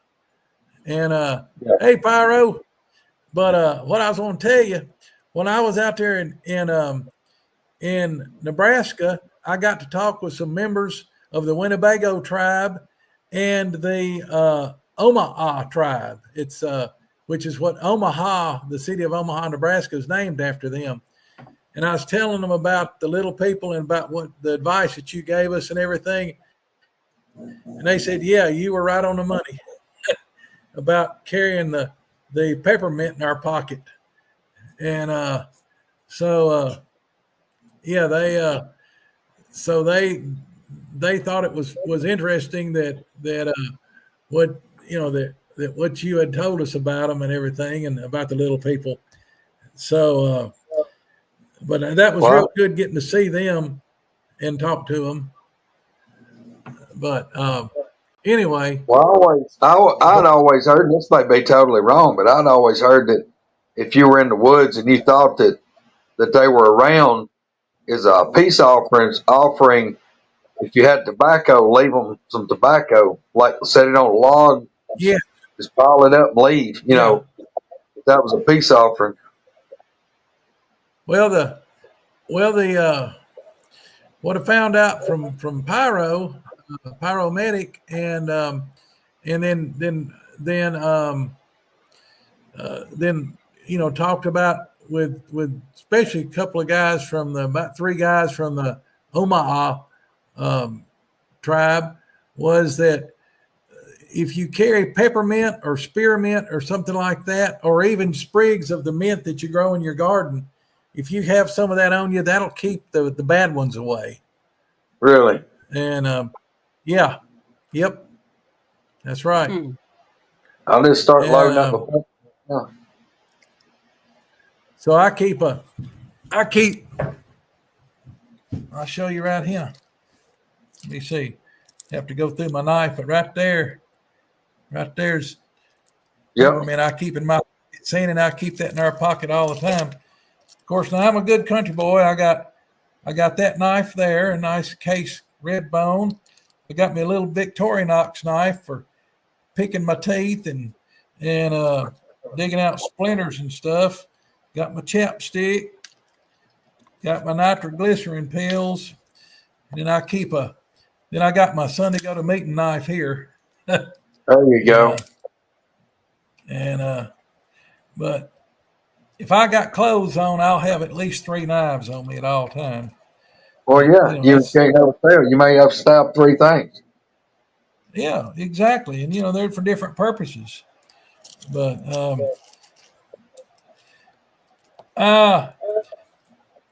Sana, that's a really good question. And like I said, Sandy saw them. I know several other good researchers that have seen them. I've got a wonderful picture that Judy Klein took up in Minnesota of one. She just felt like that something was watching them, and she just stopped and turned around and shot 2 or 3 shots, and happened to catch one looking at them. But my great grandmother and my grandmother said that when they would be, back then and way back yonder, in the late 1800s, early 1900s, they traveled everywhere by horseback or wagon. And she said that they would just follow them, that, they'd look back and they would see them following them, the good ones that, they, wherever they went, they followed them. And she said occasionally that that the bad ones would show up and the good ones would run them off. And now, however they did that, I don't know. And I don't know if they whooped out an AK-47 and started shooting at them. Of course, back then they didn't have AK-47s, but I don't know if they threw rocks at them or chased them and whooped them with sticks or what. I don't know. But that's just what both of them. I think I got some peppermint in yonder, but I've been preparing in case, I have to go to like where Misty went to school. You see, look, I'm prepared. I got honey buns, Pod 5. I've got a big old box.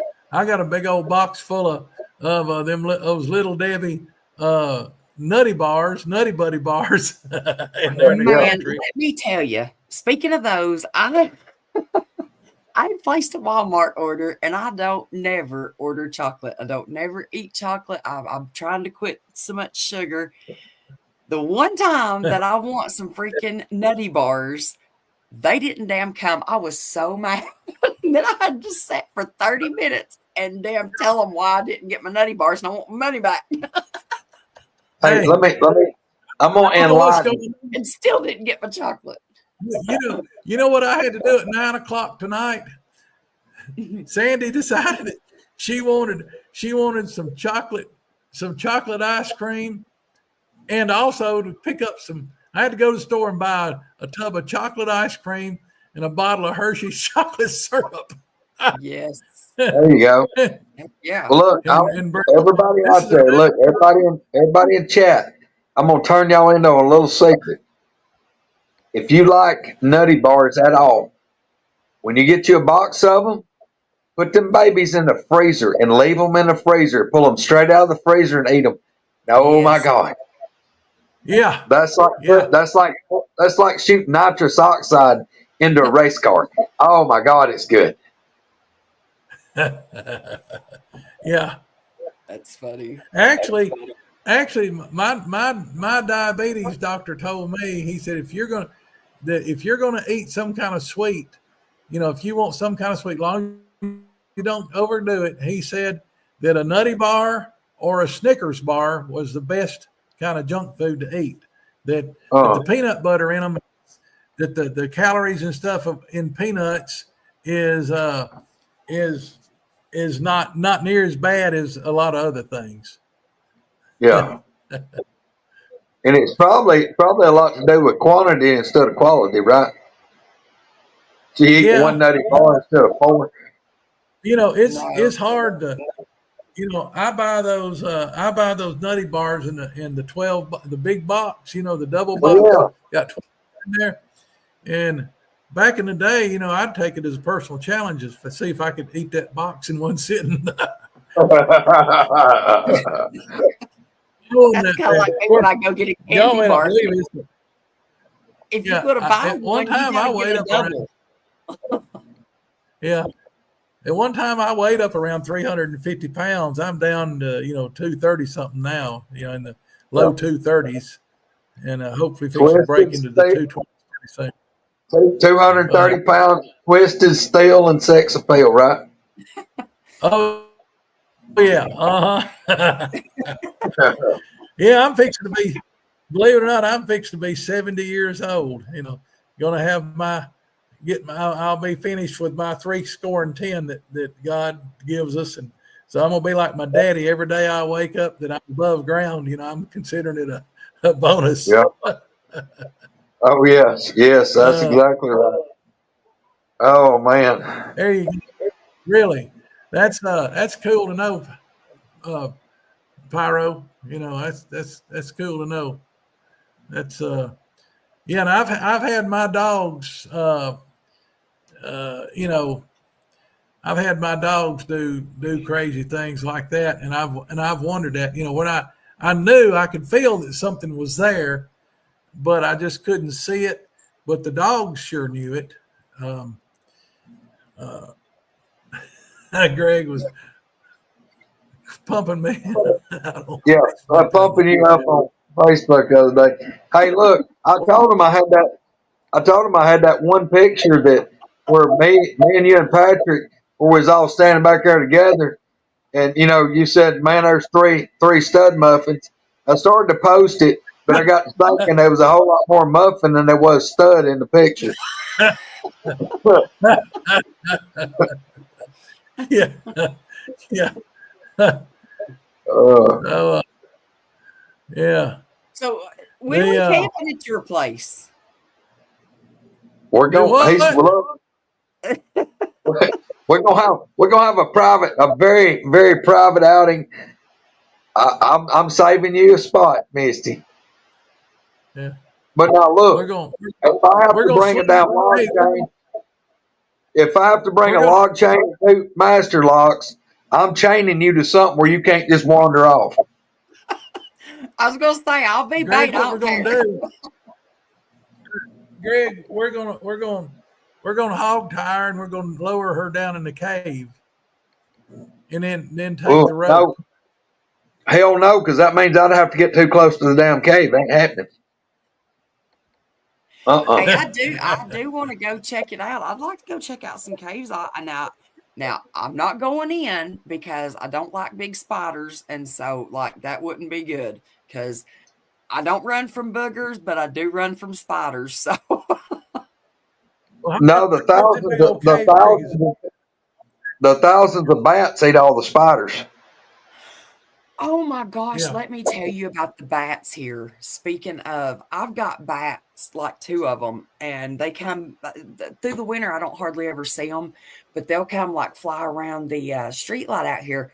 I'll get out here and like click at them, and these things will like come in so close and fly around my head. Like I can feel their wings and hear them going. I can't even do it, but like Yeah. it's crazy. I like bats. I mean, I know I'm not supposed to handle them or nothing, but you know, I can't help it. I don't know. I think they're cool. This one, the big cave is a maternity cave for the endangered little brown bat or little gray bat. I can never remember which one it is, but I rode. Pyro's right. I broke my leg out in Utah, and I didn't want to end my motorcycle race. I broke my leg in 2 places. Broke the entire. If anybody knows what the medial malleolus is, I broke it plumb off, and then had another fracture about 6 inches long, went straight up through the middle of my shin bone, and I wrapped it up in a ace bandage and put on a knee-high sock, a big boot sock, and tightened my riding boots up about 3 notches, and I rode for 6 more days, and all over Utah, and then rode all the way back my bike all the way back to my house there. And I was living in northern Missouri then, but yeah, I rode for 6 days with my left leg broken 2 places. Man. And that was got my buddy Mark to help me set it, and it looked pretty bad at first. So I sat down on a big rock and leaned back. I reached behind me, grabbed hold of the edge of the rock, and my buddy he grabbed a hold of my foot and sort of on my heel and on the top of my foot, and he reared back, and then once it got stretched it out enough, he sort of straightened it out, and then we sort of let up on it, and that thing just goes right back in place. And so we wrapped it up with an ace bandage, and like I said, I had my motorcycle boots were fairly new set of Alpine Stars, and I had brought a pair of Under Armour over the calf socks with me in case those new boots were going to try to chafe my leg, but they were pretty tight fit. So I pulled that on over the ace bandage, and I just took me a couple of Aleve and a couple of Tylenol, and sat there for about 45 minutes. They got kicked in, and I got up and hobbled over to the bike. And the bad thing being my left leg, that's the leg that's on the ground when you swing up on your bike. And that was a trick figuring out how to get back on my motorcycle. We had a sat phone with us. We had recovery insurance and all that. And my buddy Steve, you want me to call for medevac? I said, no. I'm gonna ride this thing out of here. And we were in the middle of freaking nowhere. We were 180 miles from the nearest paved road, and we were way back in the bowels of the Grand Staircase Escalante. If anybody want to look this up, we were all the way at the very end of Moody Canyon Trail, which comes off of the Wolverine Loop, which comes off of the Burr Trail. If anybody wants to look that up. I can't even spell most of what you just said to look it up. Listen, I got a plan. I'm thinking we should set up like a little boogering trip. Like I'm talking just a small trip. Go camp somewhere right there close to y'all's place where there might be some activity, and Like in my yard. make it like a week-long thing. We'll go from like Greg's to Koonbo's to Mark's to the Bankhead. We'll go everywhere. We'll go camp and damn just whatever. We'll just throw a tent up wherever we decide to go for a week. Let's So do that. what you're saying is Tour de Alabama Bigfoot edition? Yes, let's do it. Can we for like Hey, a week? you Maybe? sound like Roger Day when I was giving him hell about his little expedition he's talking about doing. Roger's wanting to start like going around the southeast and going and meeting people and talking to them about Bigfoot encounters. I said, so you're gonna do it like American Pickers, like where Mike Wolf and Frank Fritz was going out to their farms? He's like, yeah. I said, awesome, dude. I said you could call it American Booger Pickers. I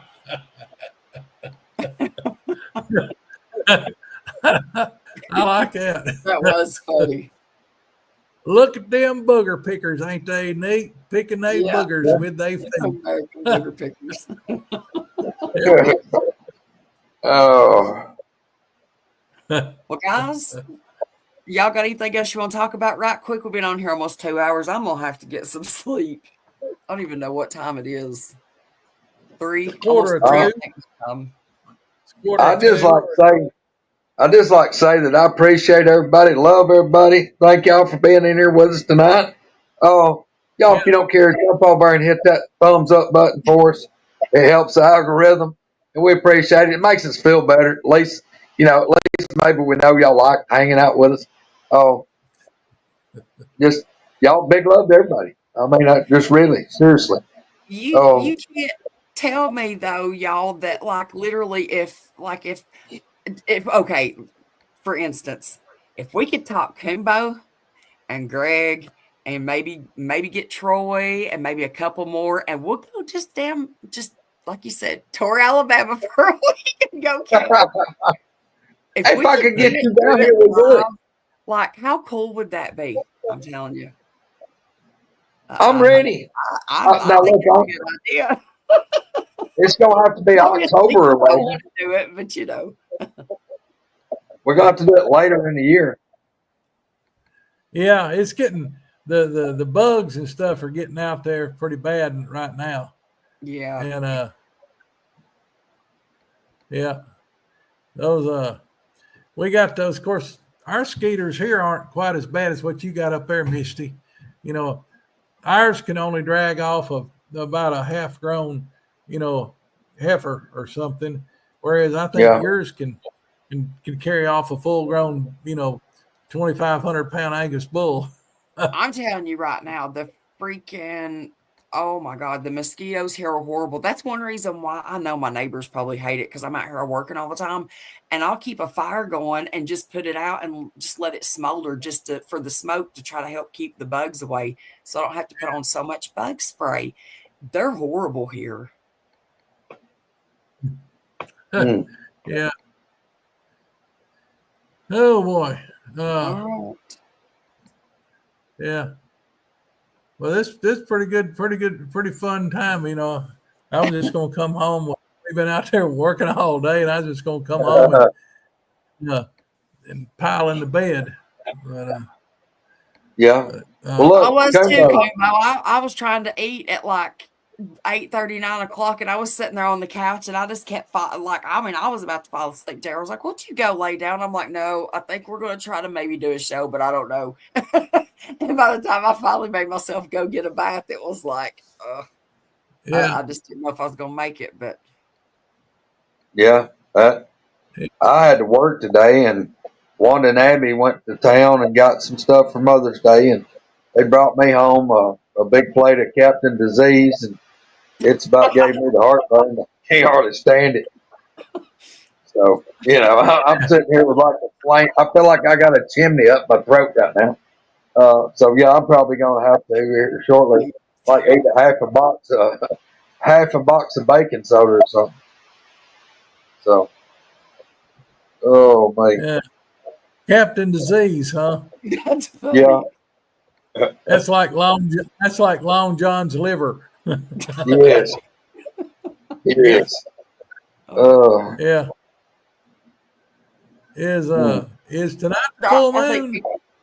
we got not tonight. It'll be Monday. Yeah, I was thinking it was a couple of nights from now. Who was that said they were close to Pyro Flat Rock? singing. I don't know who. I think Ken's down there close to Flat Rock. Yeah, Ken's not very Phyllis far at now. all from here. I Yeah. think they're about 2 hours. She said. Oh, yeah, yeah. Phyllis is not too far from Flat Rock. She's down there close to Biloxi. Well, actually, Right. she's not far from the Alabama line down there right off the coast. Yeah. Huh. Well, she's close. Uh, If she's not very far from Biloxi, she's not far from DeSoto's National Forest down there. Probably not. That's No. that's got a couple of boogers or 1,000 in it. Yeah. That's yeah, that was a that's where Well, wait, got old Peck to do that siren call, and he got answers from three directions. well, hey, while I'm thinking about it, since we got the Bigfoot expert and we got the bear hunter champion up here, what do y'all think about that deal down there in Florida where supposedly the bear went there and killed that dude, drug him, or in his house? Did y'all see that in Florida? I Yeah, didn't. I think You did? I believe it was I believe it was a bear because the woman came out and saw the bear killing his dog, and then Yeah. they have since the update on it that came out yesterday is that they have caught and killed two bears that they suspected, and they've taken DNA samples out of them, and they're Really? waiting on the DNA to come back to determine if they. One of the bears was so big. In fact, there was a video showing them dragging it out of the woods. It took 10 guys to drag the thing out of the woods. Wow. That's Good how big night. it was. Yeah, Wow. yeah. It was probably a 500-600 pound bear. I'd probably so. Yeah, and Wow. bear was more normal size. Uh, Well, they said one of the things, Hillary, they said that there was a bunch of that there was a bunch of blood and stuff in the house. Of course, but Wow. he definitely tore the door off, but he could have just gone in there, grabbed the guy, and toted him off, and toted him off alive. I don't know. Well, when we were bear hunting several years back, we had a bear up there that had gone rogue, and it was killing a lot of the other bears. And it wasn't just killing the male bears; it was killing the females, the cubs, everything. Like it just literally was. They had to kill it. Luckily, they finally got it, but I mean, it was just killing anything it come in contact with, pretty much. Dogs, other Well, bears, and normally, the male bears, I've not heard of them really, trying to kill the females. I've heard of them killing cubs, but not the females. That they'll kill cubs to breed. A lot of times to, yeah, like other things will, to yeah. get them to come back in. But this was like killing them and like eating off of them.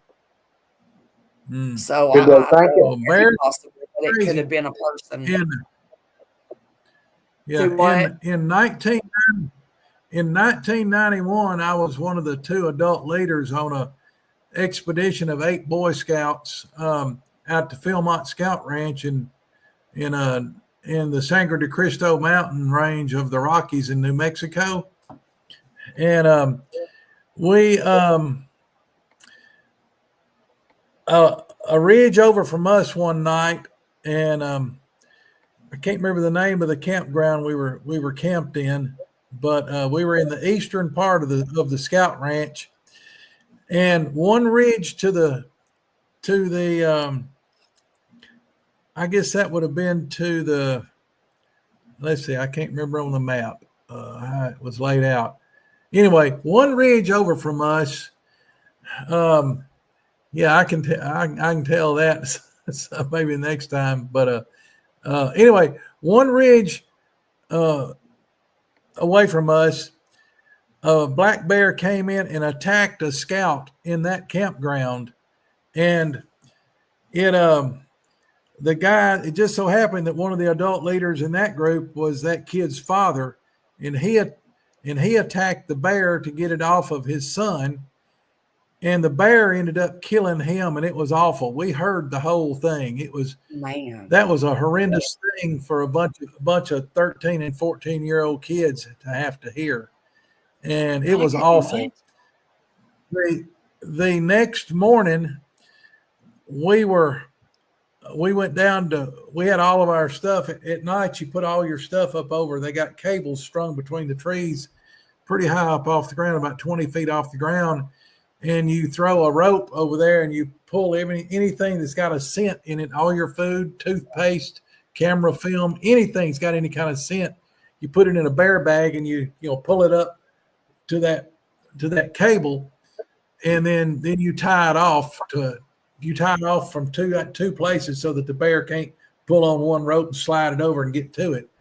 But anyway, So we got one of our scouts went down, and without asking, and he went down by himself to retrieve the bear bag.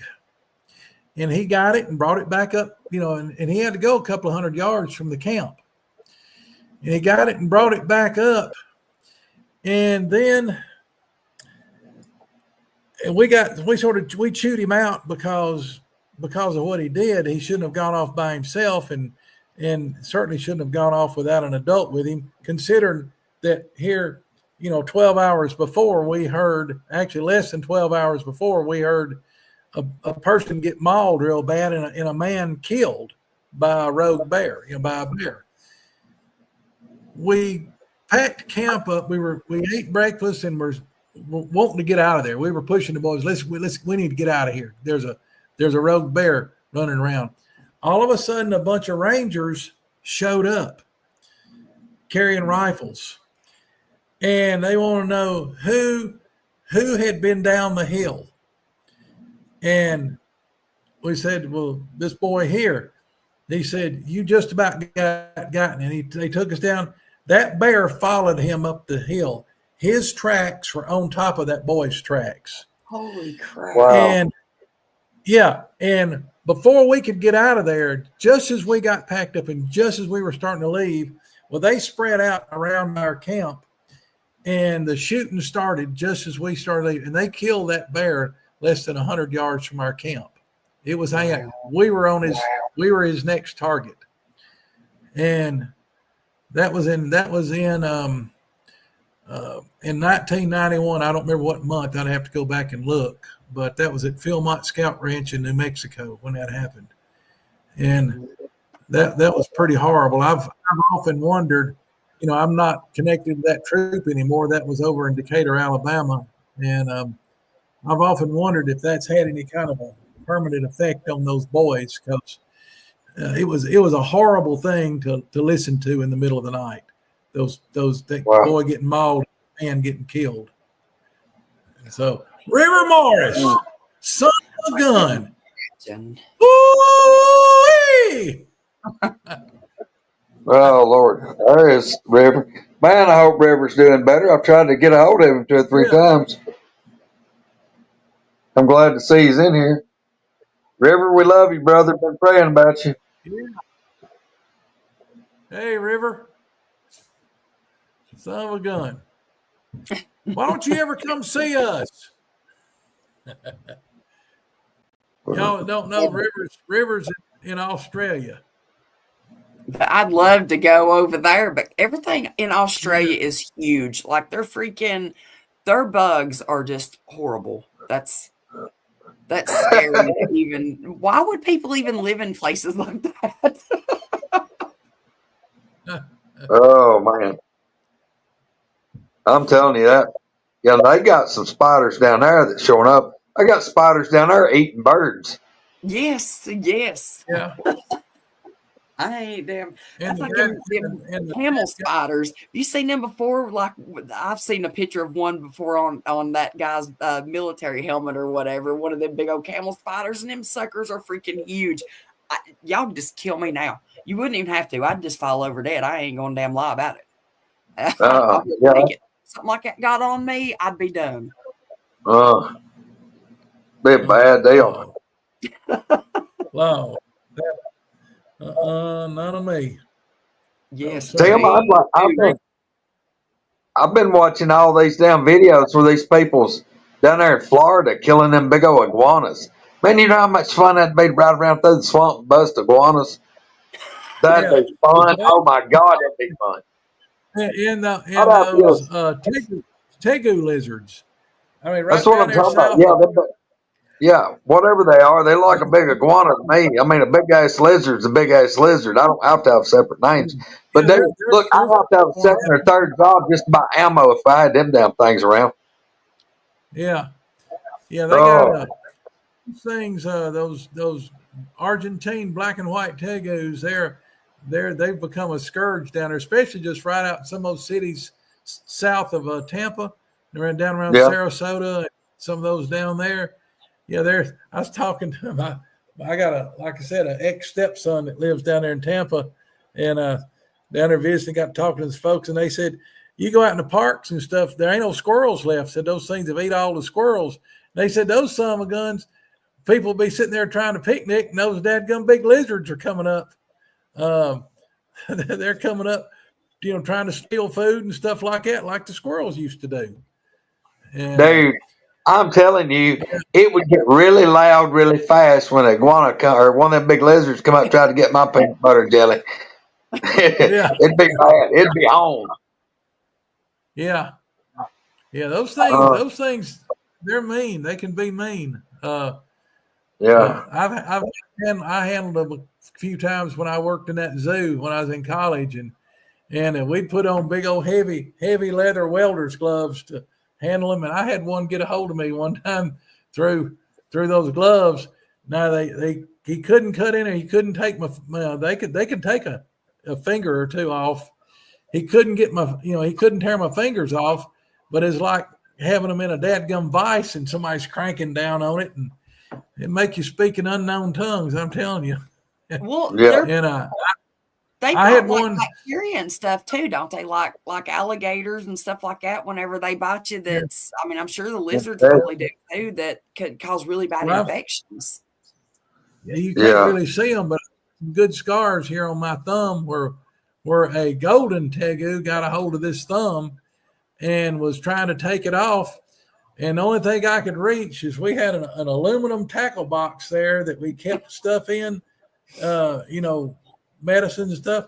And I grabbed that tackle box with my left hand, and I beat that thing to death with that tackle box to get free from it. They weren't real. They weren't real. Out there, damn fishing, and the damn lizard stuck on his finger like a snapping turtle. Smacking it with a tackle box. I tell you what, had a hold of that thumb right there, and it was trying to get where it was.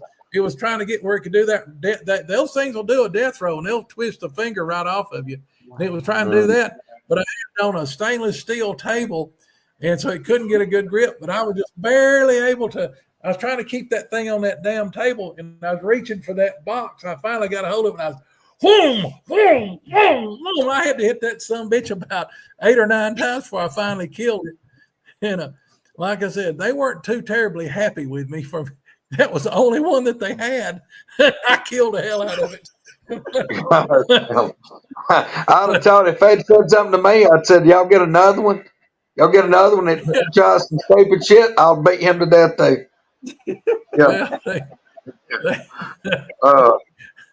They'd already banned me from the monkey section where they kept monkeys.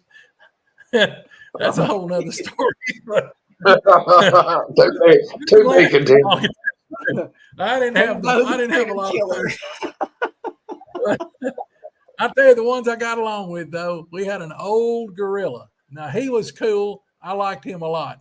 And we had an orangutan, like was in that old Every Which Way But Loose. He was cool. And then the one that was the most fun is we had a dadgum rhinoceros that was just like a big old puppy dog. And you go in there, we had to go in. we had to ride around the outside of his enclosure. And this was like a big outdoor deal. We had to ride around every day in a golf cart and make sure that he hadn't torn up the tent or something like that. And then once a week, we had to walk it.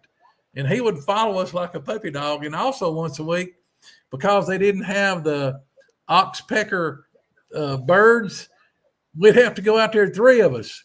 And one of us would have a garden rake, and we'd go up and you'd scratch him on one side right behind his shoulder with that rake, just sit there and scratch him. And he'd stand there, and his eyes would roll back, and you better get out of the way because all of a sudden he'd just fall over. And so once he fell over, somebody had to sit there and keep scratching him. And then 2 of us would crawl up on him, and they got those big flaps of skin. You'd have to pull those flaps of skin back and make sure that he didn't have some kind of irritation, or if he had ticks, we had to pick the ticks off of him. And if he had the skin places, we'd doctor it. Or sometimes he'd get a stick or something, or some briars stuck in one of those flaps. And we had to go over literally head to toe once a week, just checking him out. But as long as somebody was standing there scratching him with that rake, you could do anything to him. And it was amazing. That thing was. Do what now? But it was amazing how tame that thing was. But somebody got to putting apples and stuff like that in their pocket, and they'd go in there. Those things got a long tongue. He'd run his tongue down in your pocket and snatch those apples out. So they told us when you went in there, you had to take all your stuff out of your pockets. Well, I forgot to take my car keys out one day, and I wasn't 20 feet in there, and he came up behind me and snatched my car keys out of my pocket and started chewing them up. And of course, he figured out they weren't any good, so he spit them out. There's all my keys and everything laying on the ground, all mangled up. And back then, you couldn't just go into Walmart or Lowe's or Home Depot and get keys made.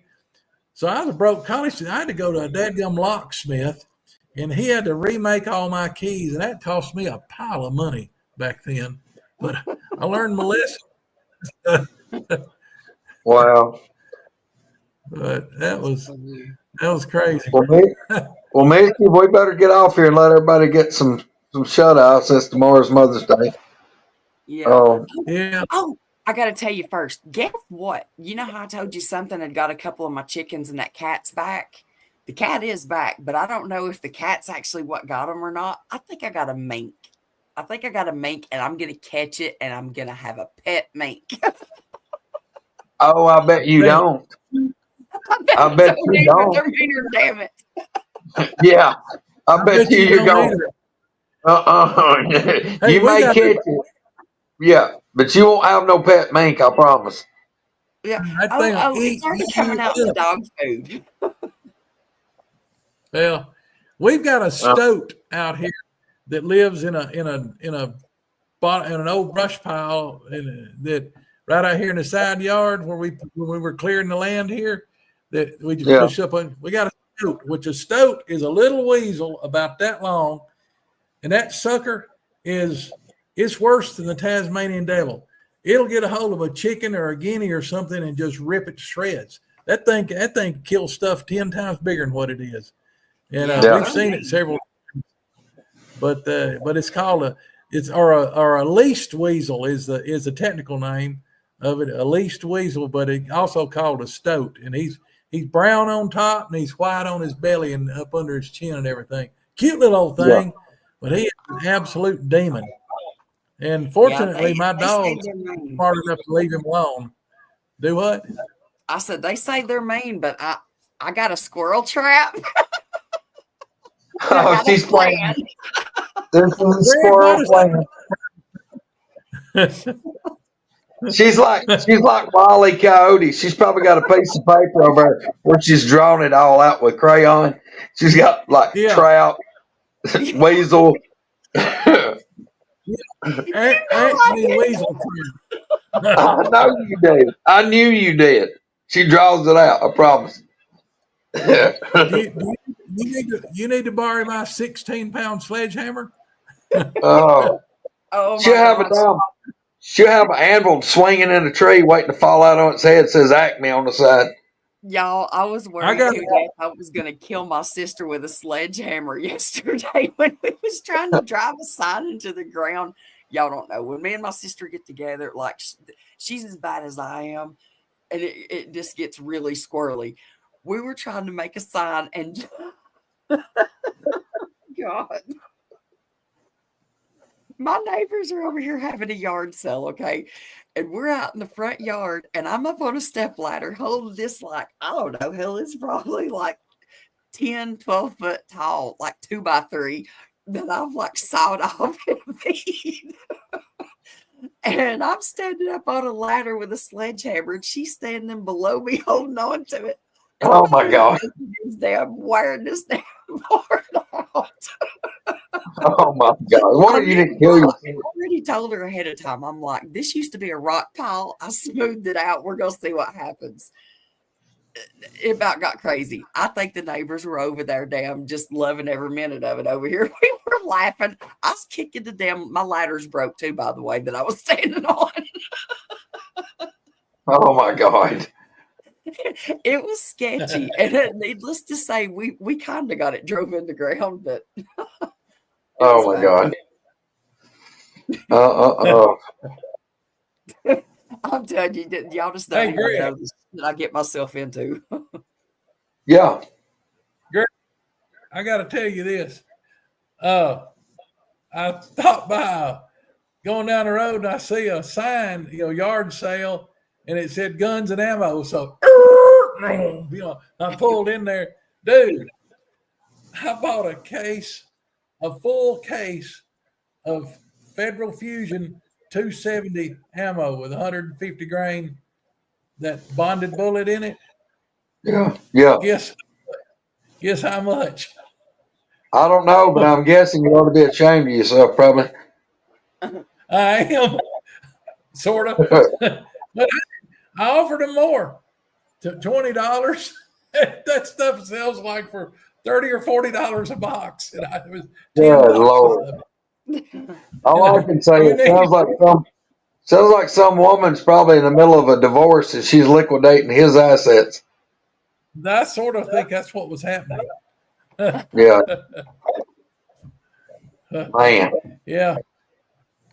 Well, Misty, you Yeah. better get us out of here. We're gonna be here till daylight. So, guys, Yeah, I'm Yeah. gonna have to get enjoy some it. sleep. Thank I got y'all. Y'all be, moms tomorrow. Yep. be So, good. Hey, everybody. I was Yeah. proud to be on here. I really don't feel like I even deserve to be on something like this. And, oh my God. Good Lord, are you kidding me? I'm serious. I mean, when I got involved in this crap back, 50 something years ago, all I want to do is just learn about them. And then I never dreamed that, that anybody know anything about me or anything at all. And it just amazes me that, I can get on a show like this with, good folks like y'all and the good folks that are in the chat. I mean, there's a bunch of good people in there. You ain't Man, kidding. yeah. We probably got one of the best chats around. I mean, I Oh, know ain't everybody one of says them. that, but it's true. I mean, we really do. We got the best. Yeah. 100% the best folks ever. Yeah, I'll agree with that. I mean, it just, I'm still amazed that anybody be interested in anything I got to say like this. Ain't it But weird? It's weird, but ain't it? I mean, it really is. yeah, I never had any intention of doing anything like it. In my wildest dreams, I'd have never dreamed of talking publicly about Bigfoot. Yeah. And I don't know how in the world I ended up being, where I could learn what I did and where I could share what I've learned. And that's, there's so many people out there wanting to get rich off of Bigfoot and make money off of it. And all I want to do is just teach people, Yeah. and I'm Yeah. just proud that there's people out there that are smart enough to smart enough to recognize the truth when they hear it. Yeah. But one thing I say though, if any researcher that's worth his salt has got to be able to be willing to change their beliefs. If you find new evidence that contradicts what you've believed before, you got to be able to admit when you're wrong.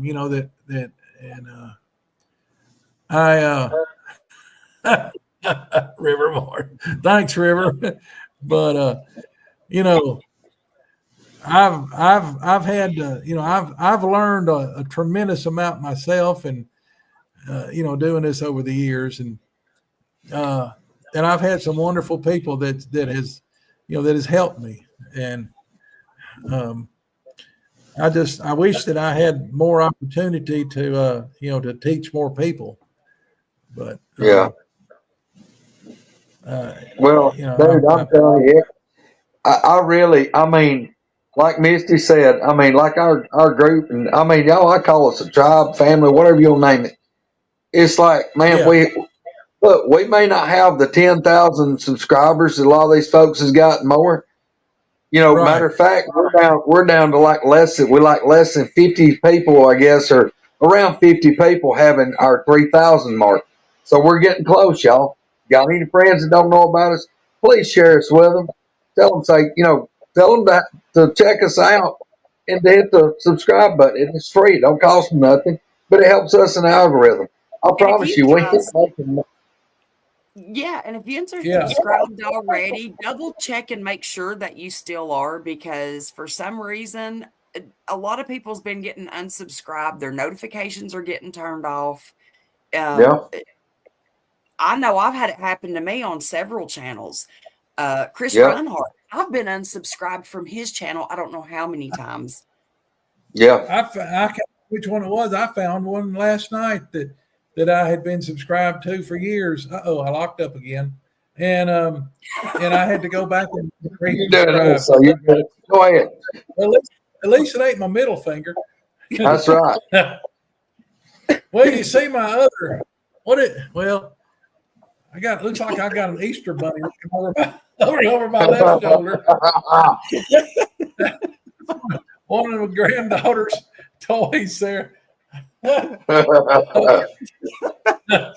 Koonbo's got like the little good and bad on his shoulders. The Oh, little no. bunny over here, and then the little monster. Oh, that little monster. Hey, if you look, the little monster's whispering closer in his ear, though. Yeah. He's telling me, you need that Koonbo. You need that new motorcycle. Oh, no. I'm thinking about trading motorcycles. And that big Super Tenere is getting heavy for a 70-year-old old fart. I'm thinking about dropping down maybe an 800 or maybe even all the way down to a 450. I don't know. Yeah. Hey, what Pyro just said there, y'all. Look, Pyro, that's nail on the head, brother. Because us with this many people here at 2:15 in the morning, where Misty's at 3:15. Y'all look, y'all mean so much to us. It's unreal. Because hey, I'll take quality over quantity any day. And y'all, it's unreal. Y'all don't know how. Me and Misty and Spencer and even Roger, we talk about y'all all the time about how we're blessed with good people. Man, y'all are in the chat for us, and tried and true. Man, it's humbling to us because we're still confused why people even find us interesting most of the time. Oh, but man, some of these shows has got 8, 10,000 subscribers. They'll do a live and they'll have like 50 or 60 people. Some of them have less than that, and I don't understand it. It's just our people. Y'all what makes our show. It ain't so much us, it's y'all. Without y'all, it wouldn't be us. So, and we still do. The main thing we enjoy interacting with y'all. We want y'all to be a part of the show. We don't want y'all just sitting back, just watching us do our thing. No, this thing is all our thing. And that's what we want everybody to feel. Yeah, it amazes me. We've had these. How many outings have we had, Greg? I mean, we've had what, 3 at LBL. We've had We've had, I know, 2 at least at Hollins, and everybody you meet is just like, I mean, it's the greatest bunch of people you ever been around. I mean, it amazes me. I mean, I was involved in other groups, and there was always some kind of dadgum, drama and crap going on. We just don't have that. And no. Well, we're not going to put up with it. Yeah. Well, that's one thing. Yeah, we don't put up with it, but it's just good people. I mean, man, everybody that I meet is great folks, and it just where do all these good people come from? I don't know, but I'm glad they got here. That's what we were talking about, though, about the meet and greets and things, about how when we all get together, like everybody has such a good time, and it seems like everybody's energy is just so upbeat and so like good, I guess. I don't really know how to explain what I'm trying to say, but I think that's one reason why everybody's like, oh, you ain't going to get no activity. You ain't going to get this. You ain't going to get that. Most of the time you probably wouldn't, but it seems like when we get our group together, all the laughing and cutting up and all the good energy and stuff that's being put out there, stuff comes in and gets curious. Well, yeah, we go up there, and Sandy and I go walking up, and there's Billy and Dale up there picking and grinning and singing, and then I walk down a little bit, and there's a booger standing down there by Tennessee Cherokee's place, and some kid, little boy comes riding his bicycle around there and sees a booger standing down there, and he was just outright, he didn't know anything about it because, hey, there was a big old hairy man standing there, and broad daylight, and then we're sitting there and having fun and turning over folks in their chairs and cooking and stuff like that, and the boogers are carrying on. If you listen good, the boogers are carrying on out there in the woods. It just really unbelievable. Hey, Greg, you didn't. I don't guess you got to go to the powwow today, did you? No, I did not. I got busy. I wound up had to work today. I worked pretty much most of the day and part of it in the rain. But no, they had that Cherokee. They had that Cherokee tribal powwow today. That's about 15 miles from here. It's a. I guess it's the Achota band, like the Achota part of the Cherokee Nation. I don't know really who. I know it's Cherokee, but they had a big powwow down here. I would have loved to win. That's the one that that my ancestors are part of that band. I mean, I could, if I wanted to do the paperwork, I could be a registered member. But I could too. I could too, Tim, because my cousin that had all this land right here, he used the same exact lineage that I would use. This recorded. He used the same lineage, and he was in the Achota. I know it was the Achota, the Blue Clan, is what he was in, and I just never done the paperwork, and I got it. I look like an oversized damn leprechaun. I don't look like nothing Native American about me, but I do. I mean, it's proven. But yeah.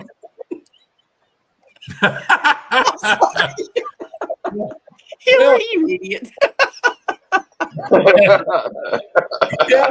It is getting tired. I need to pick my nose with that finger or something, No doubt.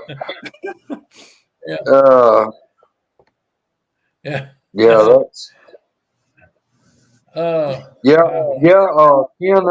that's where it was. It was at Oakville.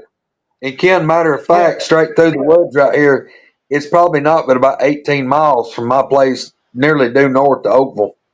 So I'm just down below it that far. Yeah, and from where I'm sitting, it's about 35 miles through the woods to it from here. So that'll be pretty close. Yeah, I'd say about 35 miles. Yeah, and I was wanting to go down there, and I was wanting to go down there and buy another drum, and my drum, I don't know what happened to it. It grew legs and walked off, and I have no idea. But I'll tell you what, those drums are something that's good to have and good to use, and it's a whole lot safer than using a shofar. Yeah. So Look, all right, I got you on here. Me and Roger went on for a minute today, and it's been in all these Facebook groups. Everybody talking about the shofar. It's been back in the spotlight lately, and I've tried to tell people over and over. I'm not telling anybody what to do or not to do.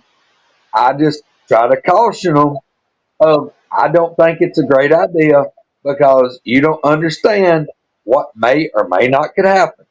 I just like it needs a warning label on the damn thing. You know, this shit may go bad. It's not a guarantee it's going to go bad, but it could.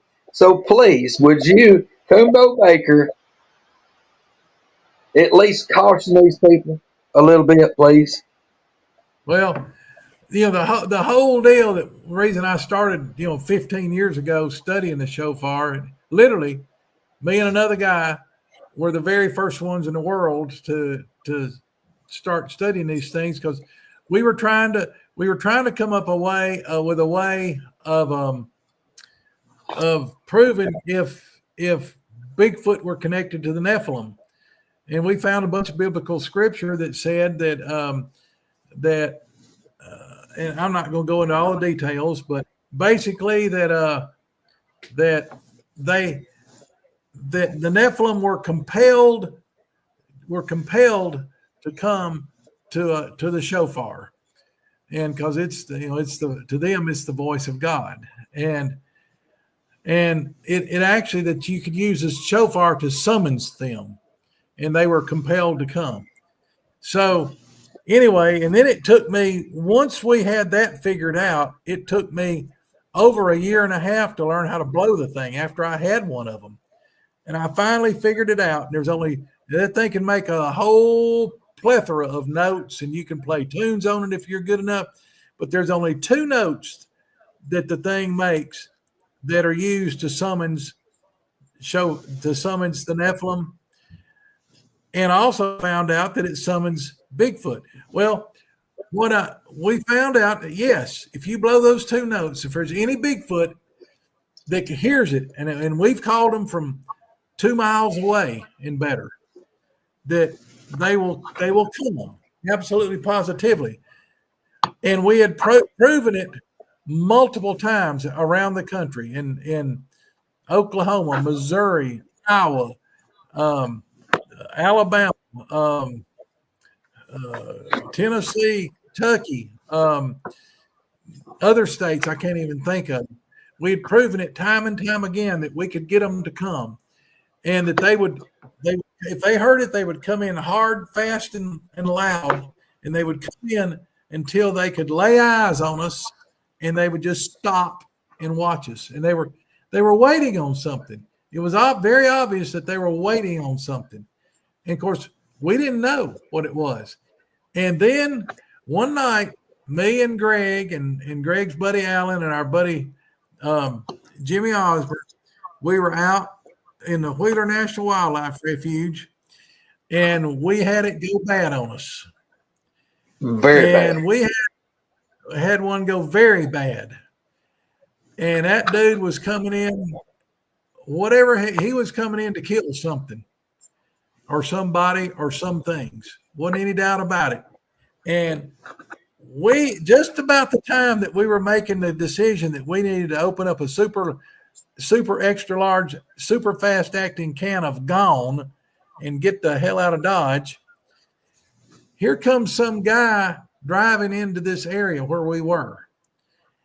And so we left and he stayed. And we went down the road a ways to where a tornado that had come through the night before had blown down a bunch of trees across the road. And we carefully crawled over them on our truck. And we thought, well, we would be, good citizens, and we were a distance away from that campground and probably safe. And then that we were going to get out and move those trees out of the way. And all of a sudden, we start hearing, here comes this other truck. That son of a gun came out of there. He had the ears laid back on that thing. I mean, he had her floorboarded. He hit those trees, which we slowed down and very slowly and carefully crawled through and over them. This guy hit them wide open. That truck shot up in the air. He jumped. There were 5 tree trunks down the road. He hit the first one and completely cleared the other 4. Yet skidded off the ditch and never let up on the throttle and flying down the road.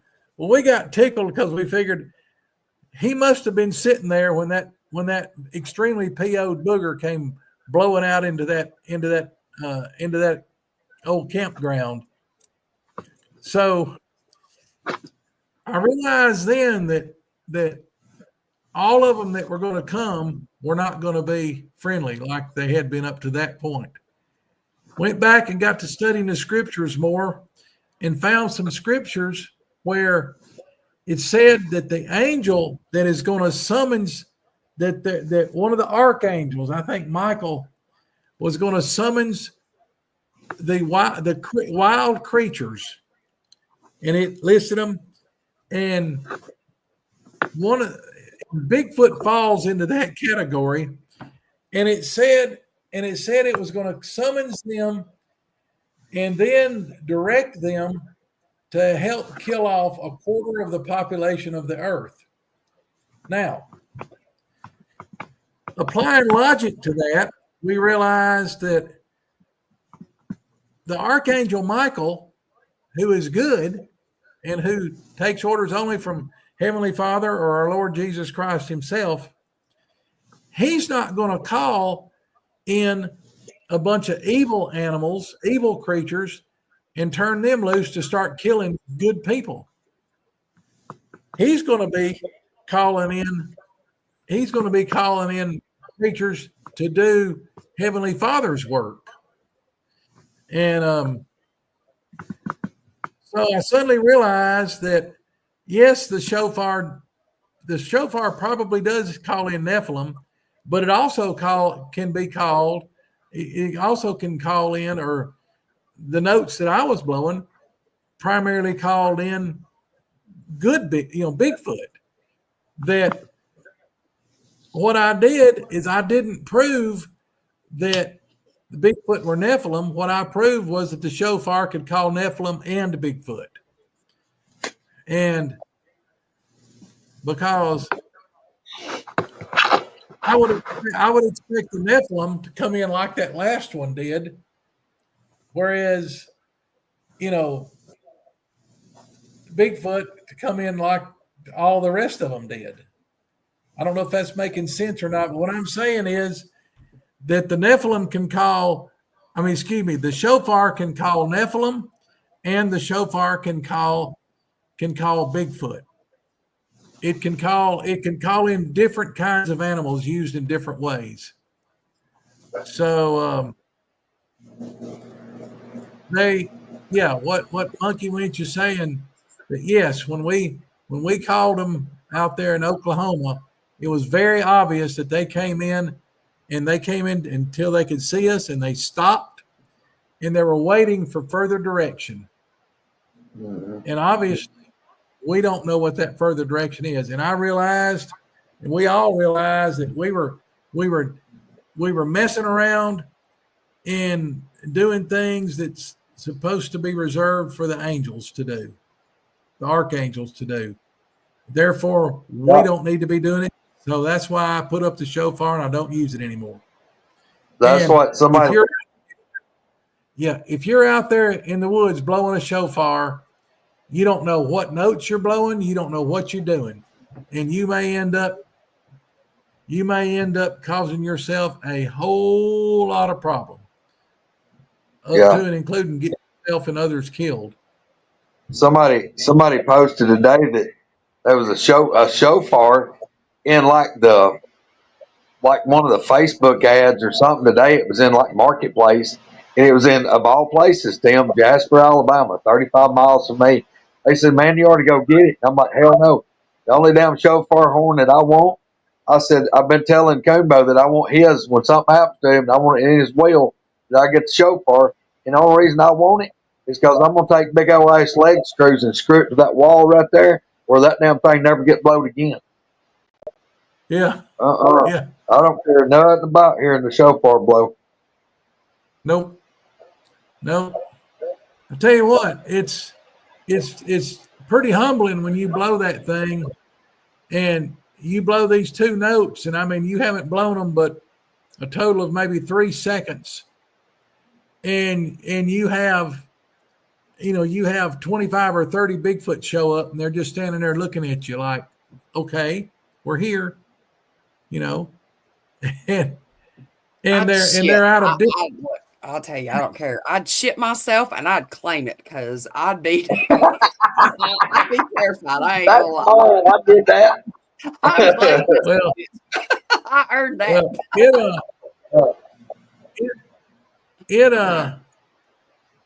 The things about it is, like I said earlier, when you get troops of these things in that close proximity of each other, usually fights break out. And here we got, like this one place there in Oklahoma, we had 4 different troops. 4 different troops. They were all within sight of each other, and sometimes there was a couple of them weren't, but about 35, only about 100 feet apart. Normally, they'd be in a to the death fight. The alphas would, but they're not even paying attention to each other at all. They're looking at us, sitting there looking at us, and I'm talking about, and I'm talking about standing there. We're all standing there, and we don't know whether to wind our butts or scratch our watches. And we're standing there for, 30, 45 minutes. And finally they get bored. They said, well, they called us, but they don't know what to do. So they leave. Even then, they don't pay attention to the other troops. They just leave and go back the way they came. And, there's too many unknowns to that shofar.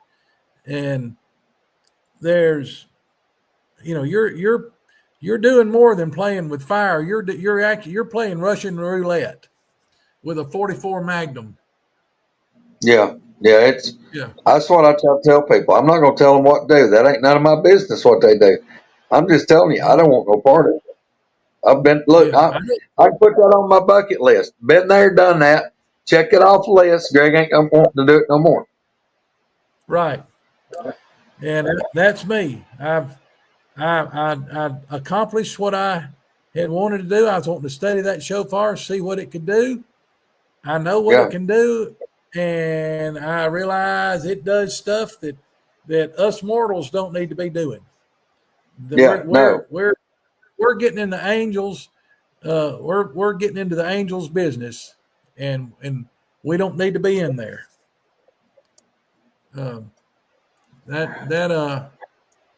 I'm proud that we did it and saw and figured out what was going on, but it was very obvious that we didn't need to do it anymore. So that's all I got.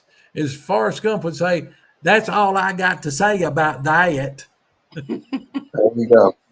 Well, I appreciate you sharing that with everybody, because I don't think you listen to me a whole lot, but I figured since you was like the one of the co-founders of the whole deal about the shofar, and I know in depth how far you went to gain the knowledge you got, and how many 1,000 miles you drove, and how many books you read, and how many people you talked to. That and maybe I could see it if I hadn't been the guy standing there beside you and you blowing it and saw what happened. I may have been on the fence about it. But I've tried to tell people, look, I've stood right beside him blow the damn thing. I've seen what happened. No, I don't care nothing about it. Yeah. And, I figure Minnie, and of course Monkey Winch has been there. She's seen them. She's seen it Yeah. work. I mean, no lack of people. I mean, I say all total, there's probably around 100 people that's seen it work, and I think every single one of them agree that we were playing with fire and we just got dadgum lucky that somebody didn't get killed. And Yeah. Because these Bigfoot are obviously not Nephilim. They, if you read about the Nephilim and really get to studying them in the ancient scriptures and stuff, the Nephilim are evil. These 99% of what we were calling in were not evil. That's why I'm not, and I learned a whole lot about Bigfoot while doing this. I learned that they are, one of God's creatures and that they are not inherently evil. However, that doesn't mean that, that they are totally safe to be around. I mean, just like a grizzly bear or something. Yeah, they're not inherently evil, but things can happen that can cause you to get hurt, and you don't know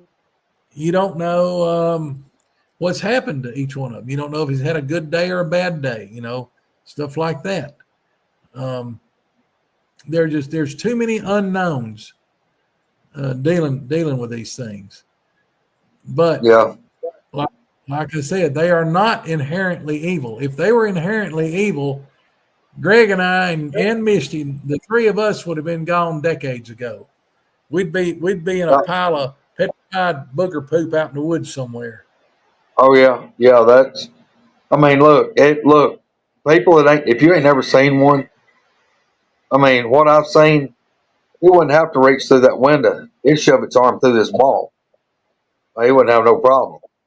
That wouldn't be. You couldn't Right. build a house strong enough. Yeah, Yeah. it wouldn't matter. But I've well, Misty, Yeah, all right, give us some final words of wisdom, and we got to get out of here. Our southern goodbyes went an extra 35 minutes.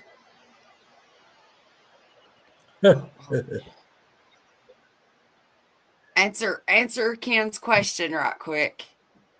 That's a good question.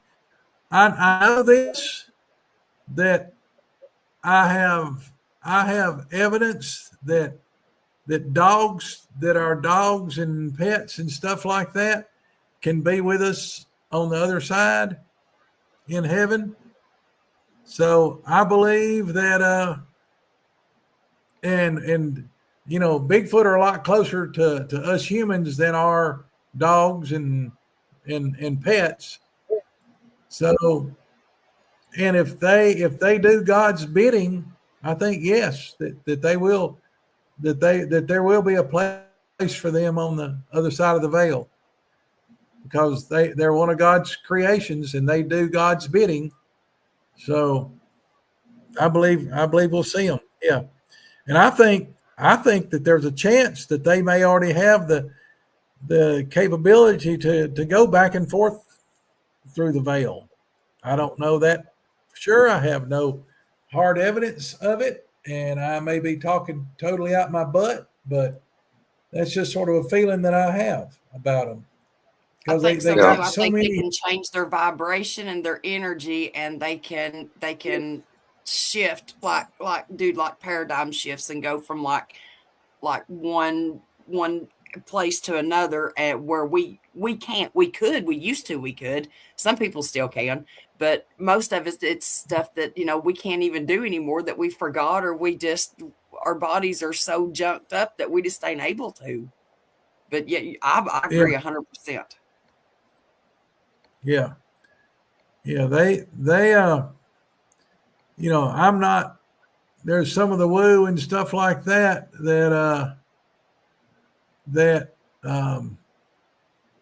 there's some of this woo stuff I don't agree with, but there's some of it out there that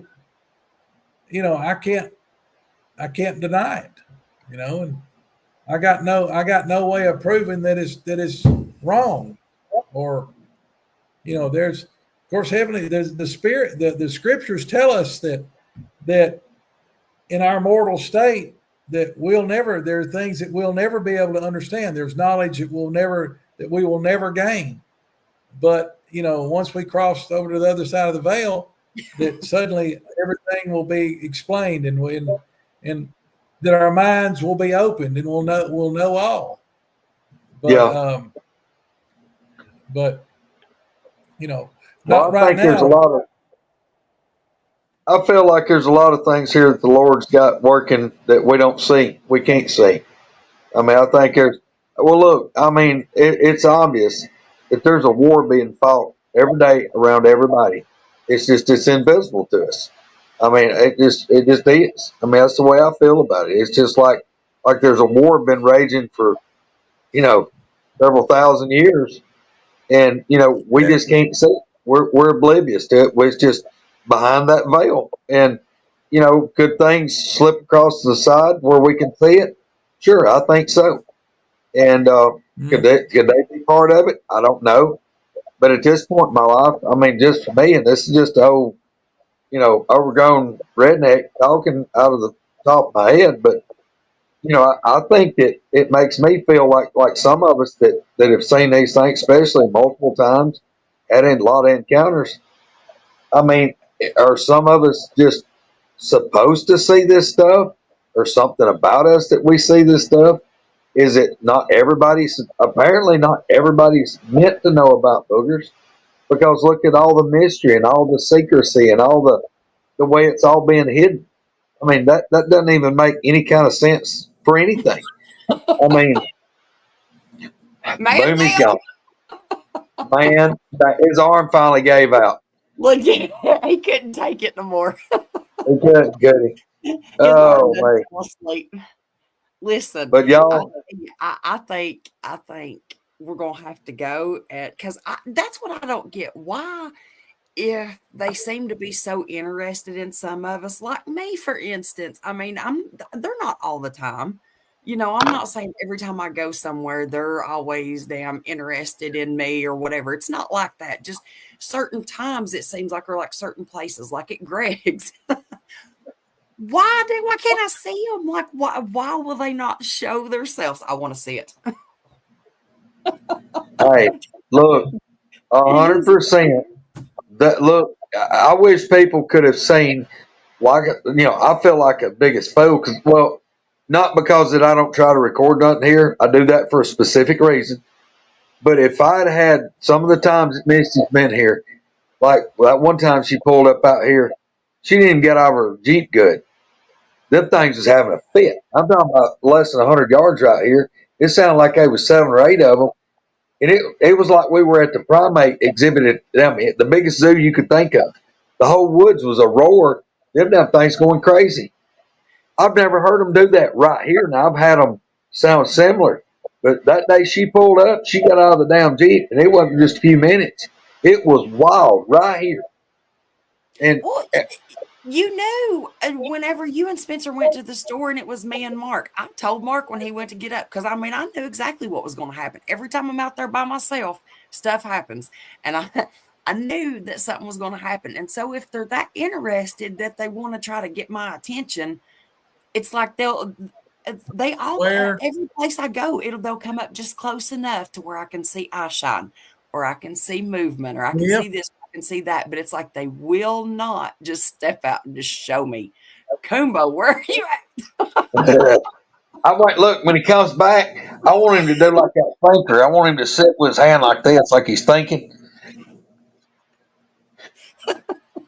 Finish it off, Mark. Come on. We got shit going on. Yeah. No doubt. Mark. Oh, man. You gotta, no joke, you gotta get yourself down here. Oh. What? No, we was just talking about when Mark was here, when Noble was here. It was Noble and Spencer and Misty, and me and Spencer ran to the store.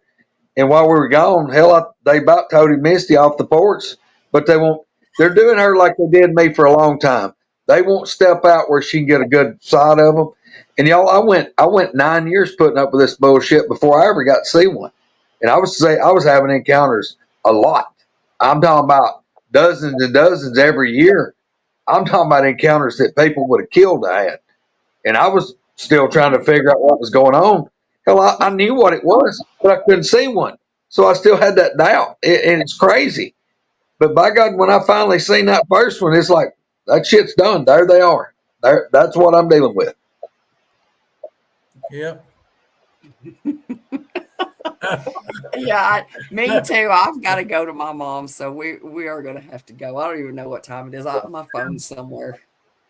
But, Yeah, my mom, I spread my mama's ashes out in the field on a beautiful hillside about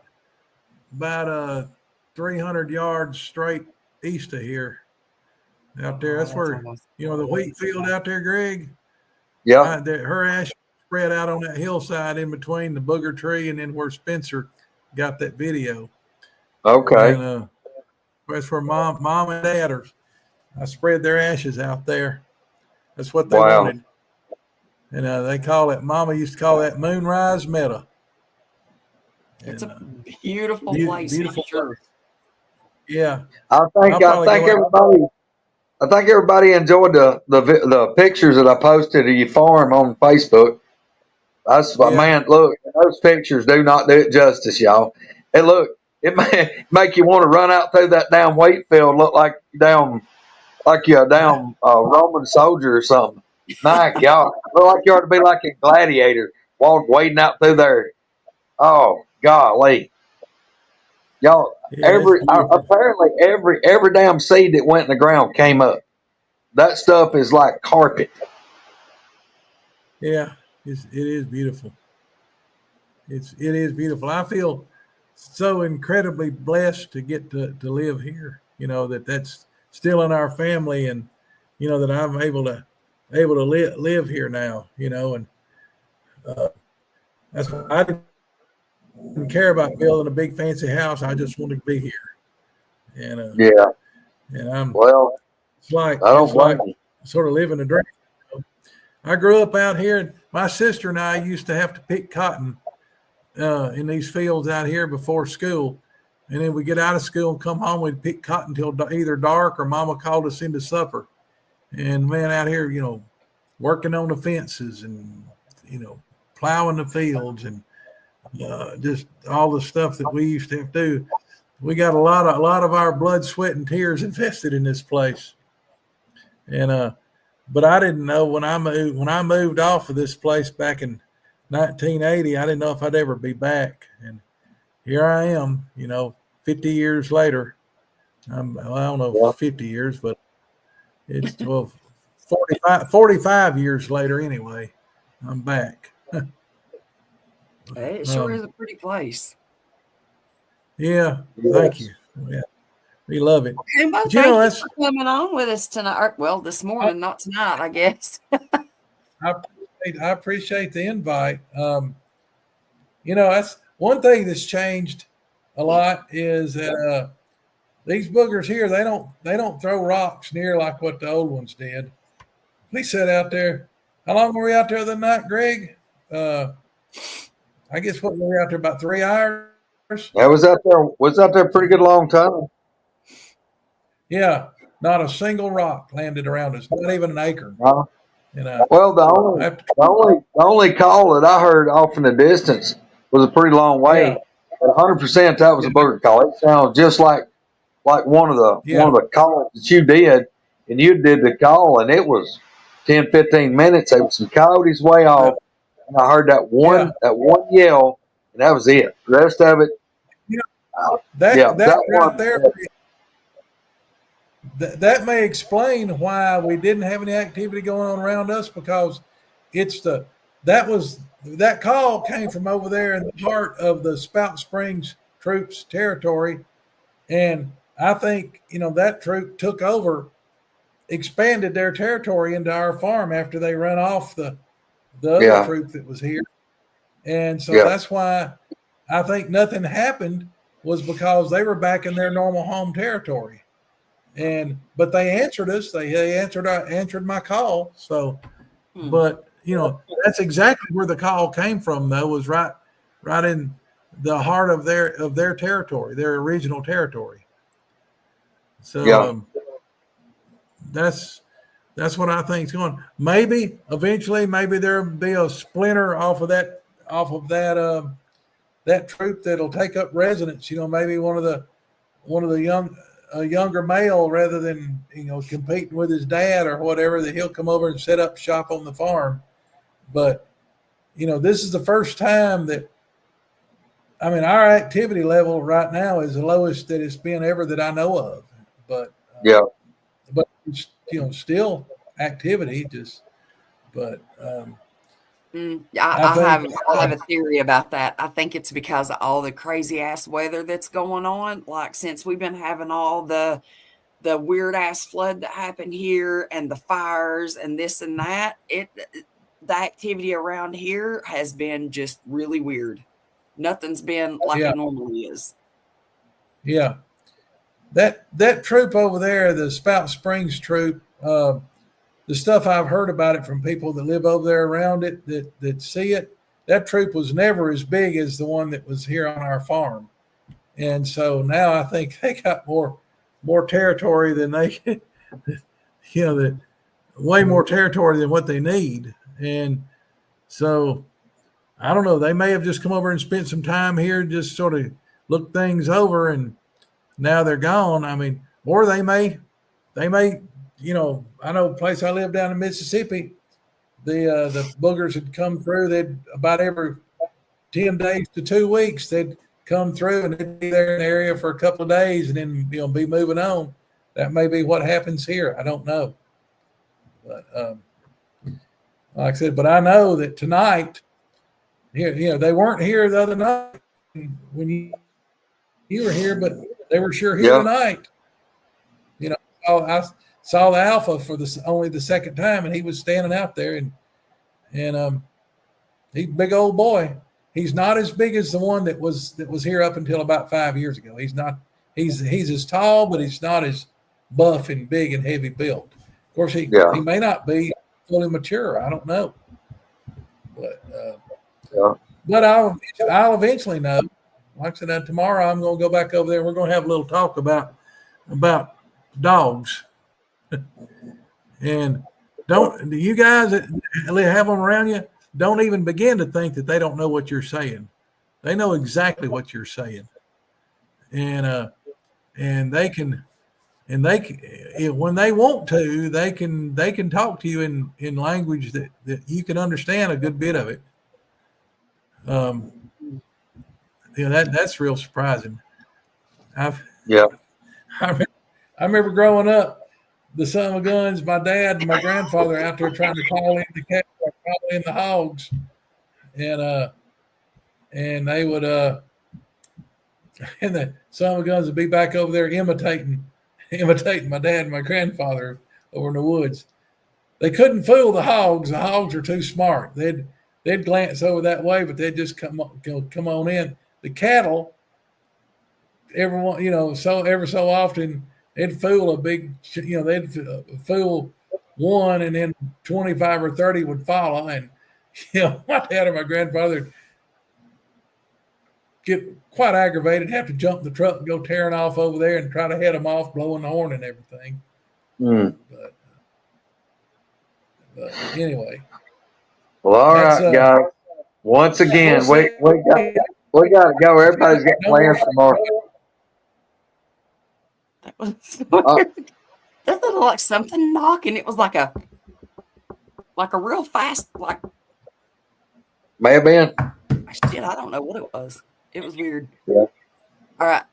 Closing thoughts, y'all. Look, mine, watch the moon, because I'm telling you, the shit's moving backwards. Greg, my closing thoughts are: look, if you go foraging in the yard, make sure you get the right mushroom. Yeah. And don't lick the colored frogs. No shiny stopping frogs. Greg and I have decided we ain't eating any mushroom that comes out of Alabama. No. Single one of them. No. No. What was it you said that you called the mushrooms? I tell him all the time to go out and try to forage stuff, and I forget what it is. He said I can't even think. Oh my God! Look, I'm telling you. I forage mushrooms down there at the food land. Yes, sir. Yes, sir. 100%. That's all the place. Yeah. Yep. If I want to get real fancy, I'll go to Kroger's or Publix. Yes, sir. Well, look. Happy Mother's Day, everybody. Love Yep. y'all. Y'all check. Look, we're gonna try to get back on schedule for long with the regular woodwalkers. I hope. I don't know when. But y'all. Oh my God. River, don't. River's instigating. We trying to get her out of it. I'm telling you, I am right. Oh my God. It's Look, I don't care. I can't do nothing about it no way, so I don't worry about it. Y'all, the last thing I'm going to say, then we got to go. Anybody that stays outside at night or whatever, if you know most of the time when you go out at a certain time and you look up and you know that the moon's usually in that spot, it may be closer, it may be further away, it may be higher or lower or whatever. It's not like that now. It's literally completely in the wrong spot, but every night it's getting closer to being back to where it originally was. And it's going backwards, it's going counterclockwise to where it was, but then it's still moving like as it's like getting daylight. It's moving the way it's supposed to be, but like I can't explain what I'm trying to say. It's not where it's supposed to be when it's coming up, but it's working its way there. So Okay. Look, 100%. I believe that you believe that. Koonbo, he's like, what the hell are you talking about? Look, I 100% with all my heart. I believe that you believe that. So that's good enough for me. I'm not the only one that believes it. It's true. I might be the only one that don't care. You just don't want to go out and look. You don't want to believe it. Oh, wait, hold on. I don't want to go out here on the porch. I don't want to go out here on the porch and get snatched by a bird. I'm worried about the air shit in my yard versus the moon way up yonder. Look at that. Oh, what are you doing, girlie? What's going Well, on? She's telling me them dogs. She's telling me I need to stay off and let her out, go to the bathroom, and we need to go to bed. Yeah, I know. I'd say my dogs are in there, damn, throwing a fit, probably waiting on me. They wait at the door or on the couch until I come in there. They won't go to bed. Yeah. Well, guys, happy Mother's Day. Thank y'all for hanging out with us, and hope everybody has a good day tomorrow and you eat and do whatever. I'm gonna, I think, dye Mom's hair. I don't know.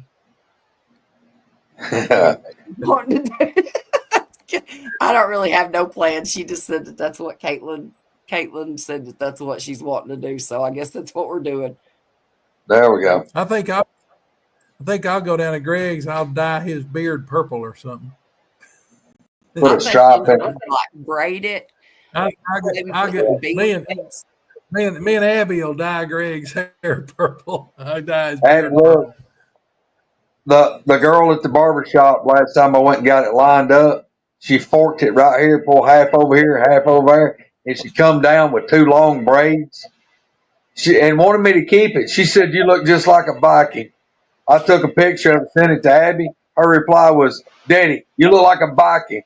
And I'm like, I ain't leaving two damn big long braids on the sides. And I'll be damned if I told Wanda about it. She's like, "Why didn't you leave it?" I'm like, shit, I don't need two big Viking braids. All right, we're out of here, y'all. Thank you. See y'all. I'm going to try to go get some sleep. Bye, y'all. Honor to being on here. Thank you, brother. Thank you for coming on. Appreciate you. We'll talk to you later. Happy Mother's Day. Bye. Yeah, happy Mother's Day to all the mothers. Bye, y'all. Yep. Let's see.